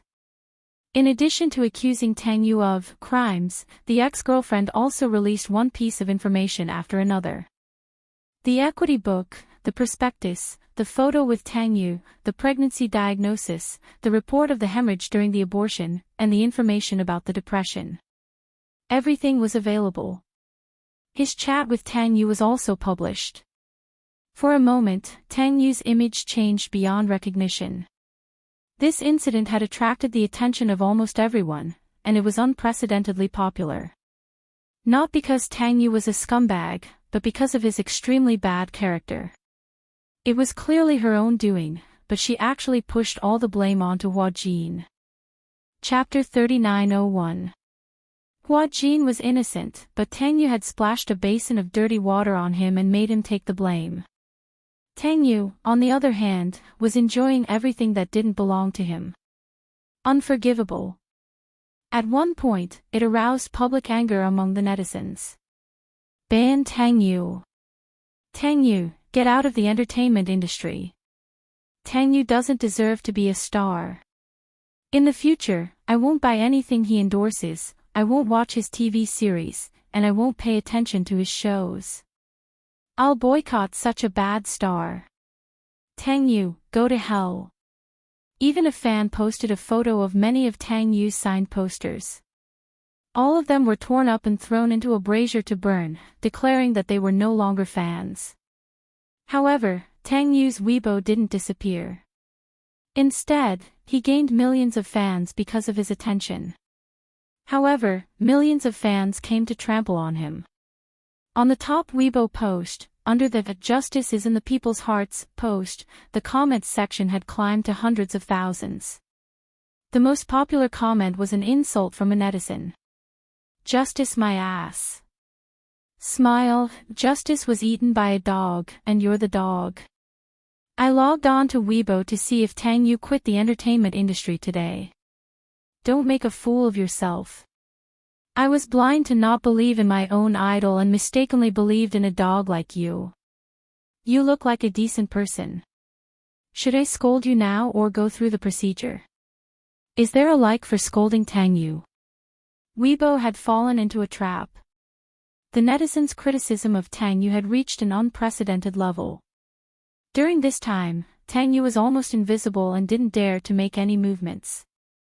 Hua Ji knew that Tang Yu was in his room and didn't dare to take a step out. His 3 meals a day were sent to him by his assistant. Outside the hotel, they were surrounded by reporters. After this incident, everyone wanted to be the first to take pictures of Tang Yu's movements. Although Tang Yu was an unknown 18th-tier artist, he wasn't famous yet. But everyone was optimistic. If there was no accident, Hua Jin, as the protagonist of the TV series, would always be among the top. It wasn't a wishful thinking for Tang Yu to become popular overnight with this drama. Most importantly, Tang Yu actually used Hua Jin to get rid of the responsibility. This was undoubtedly setting fire to Hua Jin. As a result, Tang Yu's incident suddenly became a hot topic. The attention was there, but everyone asserted that Tang Yu's acting career had come to a premature end. Tang Yu now regretted his actions. If he hadn't pushed that girl into despair back then, if he hadn't discussed with her what to do next, even if it was an abortion, it might not have been so lethal if it had been exposed. Tang Yu wanted to be famous so badly that he wouldn't allow any negative news to exist. He wanted to be an artist, but he didn't have the self-control and restraint of an artist. He wanted to be famous, but he didn't follow the rules of the entertainment industry at all. Therefore, Tang Yu's fate was completely sealed. Tang Yu hid in his room and didn't dare to go out. And because of him, Hua Jin could only stay in the hotel, and Liang Yin couldn't go out either. As soon as they went out, there was a sea of media reporters. Dozens of them, big and small, densely surrounded the hotel entrance. As soon as they went out, they were heavily surrounded. It was too scary. Liang Yin had never seen such a scene before. It was simply deadly. Chapter 3902. Hence, Hua Jin ordered takeout for all 3 meals a day and brought them home. That was the result. They also had to be wary of the paparazzi who pretended to be delivery men. Some of the reporters even bribed the delivery man to put the questions they wanted to interview into the package in the form of a jump. Some reporters pretended to be delivery men and waited until the door opened to squeeze in for an interview. Some paparazzi were even scarier as they would secretly stuff a listening device into a pen. Fortunately, Hua Jin was attentive enough to notice the pen that had appeared out of nowhere. He took it apart and discovered that it was actually a recording device. Liang Yin was completely frightened. She felt like there were countless pairs of eyes staring at her. She was always on tenterhooks. She didn't expect that being a celebrity was such a painful thing. In addition to rushing for the schedule, she often couldn't rest well. On the surface, she looked bright and beautiful. But at such a critical moment, she had to fight against the paparazzi all the time. This was simply like the rhythm of a spy movie. These paparazzi must be excellent spies and secret agents if they were placed in the war-torn era decades ago. Hua Jin was already used to it. This kind of thing was common in the entertainment industry. He had long been used to it. Liang Yin couldn't sleep well these days. The crew also suspended the filming. The director's team and the executives were discussing the issue of Tang Yu's departure. On the internet, many netizens even threatened to boycott Tang Yu. If Tang Yu's role wasn't deleted or replaced, they would resolutely not watch it. Some people even held a vote in favor of Tang Yu's withdrawal from the cast. 90% of the netizens said that even if it was a TV series starring Hua Jin, as long as Tang Yu was still in it, even if it was just a scene, they would resolutely boycott it. The director's team and the investors suddenly panicked. What did this mean? This would be a big hit to the ratings. After this incident, even if they braced themselves and filmed the TV series, they didn't know if the TV stations and websites would buy it. Advertisers would probably shrink back as well. Generally speaking, the profit of a TV series mainly depended on the buyout price during the first broadcast and advertising placement. The cost of advertising placement depended on the cast and ratings. Generally speaking, a TV series starring an A-list actor was often packed together with advertising placement to the website. Profits, however, depended on it. If a single piece of rat poop spoiled a pot of porridge, then the gains would not make up for the losses. The film crew had to weigh the pros and cons. But here came a thorny problem. Tang Yu's backer, the executive director of Sinhai Entertainment Media, was also one of the investors of the show. If Tang Yu was replaced, it wasn't too late to reshoot. However, he was afraid that he would offend Sinhai. Withdrawing his investment was a small matter, but he still had to face the problem of breaching the contract. Tang Yu's personal image problem affected the crew's filming, which was considered a breach of contract. However, if the crew replaced Tang Yu without Sinhai's consent, it would be considered a breach of contract, and the penalty would be very high. As a result, after a meeting, not to mention the director's team, even Sinhai's investors directly requested to kick Tang Yu out. The higher-ups were furious. Sinhai originally threw in a lot of capital to support Tang Yu, but in the end, this kind of thing happened. Chapter 3903. One was a ruined artist, the other was an investment worth hundreds of millions. Which one was more important? Sinhai's higher-ups calculated in their hearts. No matter how they thought about it, they still couldn't bear to risk such a high price. They had to cut their losses in time. This was what a capitalist was like. The termination notice was sent all the way to Tang Yu's room. In addition to the verbal notice, there was also a termination document. Tang Yu could only bite the bullet and accept it. If he didn't buy it, then his image would collapse, affect the crew's reputation, and ruin Sinhai's image. This penalty fee was definitely not to be underestimated. He couldn't afford it, so he could only let Sinhai terminate his contract. Even so, the advertising income and signing fees that he had earned since his debut were going to go down the drain. This scandal was simply a disaster. Not to mention the loss of his reputation, his future was completely ruined. Tang Yu was unwilling to accept it. Why? Why did it go down like this? He subconsciously pushed this blame onto Hua Jin. That night, in the dead of the night, Liang Yin had just finished showering and was lying on the bed looking at her phone when the doorbell rang urgently. She was a little nervous, thinking that Hua Jin had something to do with her. She quickly rushed to open the door, but she didn't expect that it was Tang Yu standing at the door. Before Liang Yin could react, Tang Yu squeezed in through the crack in the door, locked the door behind him, turned around, grabbed her collar, and pressed her against the wall. It's you, It's you, isn't it? You're the one who wants to kill me. Tang Yu angrily accused and questioned, but it confused Liang Yin. These few days, she had been living in isolation. She didn't know what happened at all, nor did she know that Tang Yu was removed from the crew. Tang Yu, on the other hand, hated the idol to the bone. Everyone knew about Huan Yu's actions online these few days, and Hua Jin was an artist under Huan Yu. It must be Hua Jin's counterattack. Of course, he blamed all of this on Hua Jin. This matter was supposed to be settled. Tang Yu said angrily, "You and I are different. Even if you have such a scandal, even if you lose fans, there will still be countless fans supporting you. But what about me? I just debuted and don't have a strong foundation. If something like this happens, I will definitely die. Why do you want to harm me? Why do you want to implicate me?" Liang Yin listened for a long time and finally figured out why Tang Yu was looking for her. It was actually because of this matter. Liang Yin was also infuriated. Previously, her feelings for Tang Yu might be complicated to say. After all, Tang Yu was her idol. Although she knew about Tang Yu's past, her feelings for him were still complicated. She liked him, but also felt disappointed and lost.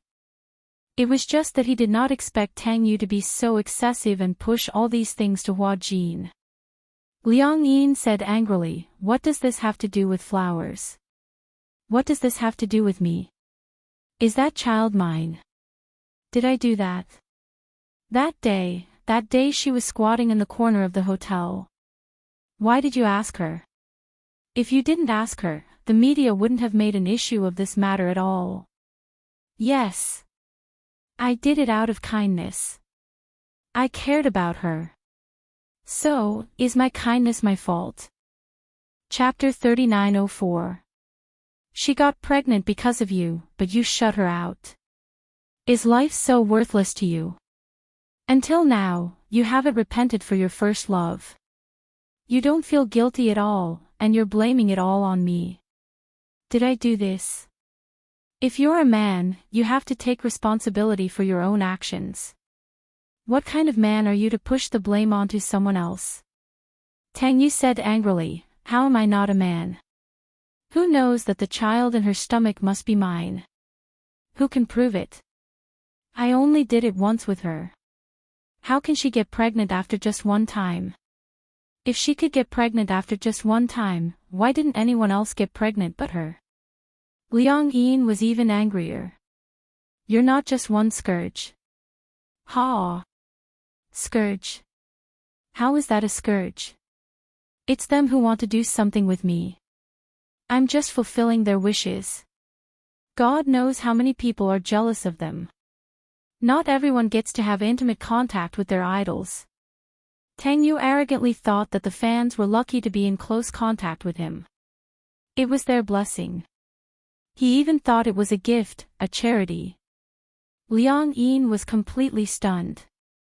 How could she know that Tang Yu actually saw all of this as a gift? In her anger, she subconsciously blurted out, "Who do you think you are? Do you think you're a god? Tang Yu, don't overestimate yourself. You're just an artist, a celebrity. The fans like you because you bring positive energy to them. But they didn't expect that what they saw was just an illusion. Your fans are so pitiful. To fall in love with an idol like you, they're really feeding their passion to the dogs." Tang Yu was so angry that he laughed. "Hua Jin, what right do you have to say such things? Who do you think you are? You're just a celebrity. To put it nicely, you're an idol. To put it bluntly, you're just an actor. Yes, you've never slept with a fan. You're pure, you're noble. But don't think I don't know that you were sold into the entertainment industry by your father. Before you debuted, you were just a waitress in a bar. How clean do you think you are? You're dirtier than me. I slept with a fan, you're an old man's mistress." Liang Yin's face suddenly turned serious, and she said in a deep voice, "Watch your mouth." "What? You're still unwilling to face what you've done. Liang Yin was so angry that her eyes turned red. She slapped Tang Yu hard on the face. Shameless. Tang Yu's face was slapped to the side. He turned back in disbelief and glared at him. You're not even willing to admit what you've done. How dare you say I'm shameless? No matter what, Hua Jin will always be nobler than you. After a pause, Liang Yin continued, no matter how bad it is, he won't play with his fans, and he won't treat his fans' sincerity like dirt. He wouldn't humiliate his fans like this. Yes, ha. Who doesn't know you have a lot of fans? Who doesn't know that you have tens of times more fans than me? A few hundred times. Or even thousands of times. If you really want to play with them and sleep with them one by one, you won't be able to take care of them one by one. Seeing that Tang Yu's words were getting more and more outrageous, Liang Yin was so angry that her whole body trembled. Just then, the doorbell rang. It was hurried, accompanied by occasional knocks on the door. Chapter 3905. Hua Jin, who was in the next room, heard the noise and thought that something had happened to Liang Yin. Just now, when she was arguing with Tang Yu, the vase on the table fell and made a noise. It didn't break, but it caused a lot of noise. Hua Jin heard it and rushed over. Liang Yin. Liang Yin, are you there? What happened? Liang Yin, open the door, it's Hua Jin. Tang Yu was stunned. Liang Yin's body also froze. Tang Yu looked back at the door, and then looked back at Liang Yin, feeling incredulous. He recognized this voice. Wasn't it Hua Jin's assistant? Why did she call Hua Jin Liang Yin? This, Tang Yu didn't react. He wouldn't think about it in any other way. Liang Yin pushed him away and walked to the door. She tidied up her messy clothes and opened the door. Hua Jin rushed in all of a sudden. Before he could say anything, he saw Tang Yu standing to the side. His clothes were a little messy. Then he looked at Liang Yin's body. There were obvious traces of wrinkles on her collar. He wasn't stupid. He immediately guessed what Tang Yu was here for. Bastard! Hua Jin cursed and rushed over. He raised his leg and kicked Tang Yu in the stomach. Tang Yu groaned and sat on the ground. Hua Jin lunged over and grabbed him by the collar. Tang Yu didn't know how the girl in front of him, who looked gentle and weak, could have so much strength. He didn't expect it. On the side, Liang Yin finally came back to her senses. She walked over and held Hua Jin's hand. She said anxiously, Hua Jin, don't be impulsive. Calm down, don't do anything. Hua Jin didn't look at her. Instead, he asked Tang Yu coldly, what are you doing in her room? It's none of your business. Tang Yu shouted defiantly, no matter how down and out I am, it's not up to a mere assistant like you to lecture me and question me. Bang! Without a second thought, Hua Jin punched him in the face. Fortunately, he found out in time and rushed over when he heard the commotion. If he was late, he didn't know what Tang Yu would do to Liang Yin. Even though he had summoned Liang Yin's body, his mentality as a man did not change. In his eyes, even though Liang Yin had a man's body, she was still a girl. He hated scum who bullied women the most. Tang Yu, you're a bastard. You toyed with your fans, and now that the truth is out, no matter how pitiful you are just asking for trouble. Now, whether it's the director's team, the production crew, or even the top management of your company, everyone wants to get rid of you. How dare you come looking for trouble? What does that have to do with you? Tang Yu angrily pushed his hand away. It has nothing to do with you. This is a matter between me and Hua Jin. It's not up to you to interfere. However, you are really a loyal dog. How much do you think Hua Jin values you? You are just a small assistant, a dog. Your master may not see you as a human. This guy was clearly trying to drive a wedge between them. Now, he was at the end of his rope. Thinking about it, he didn't have a good time. Even if he brought some bad luck to Hua Jin, he would feel a little better and happier. Liang Yin was angry, but how could Hua Jin not hear the malice in Tang Yu's words? Stop trying to play tricks on me.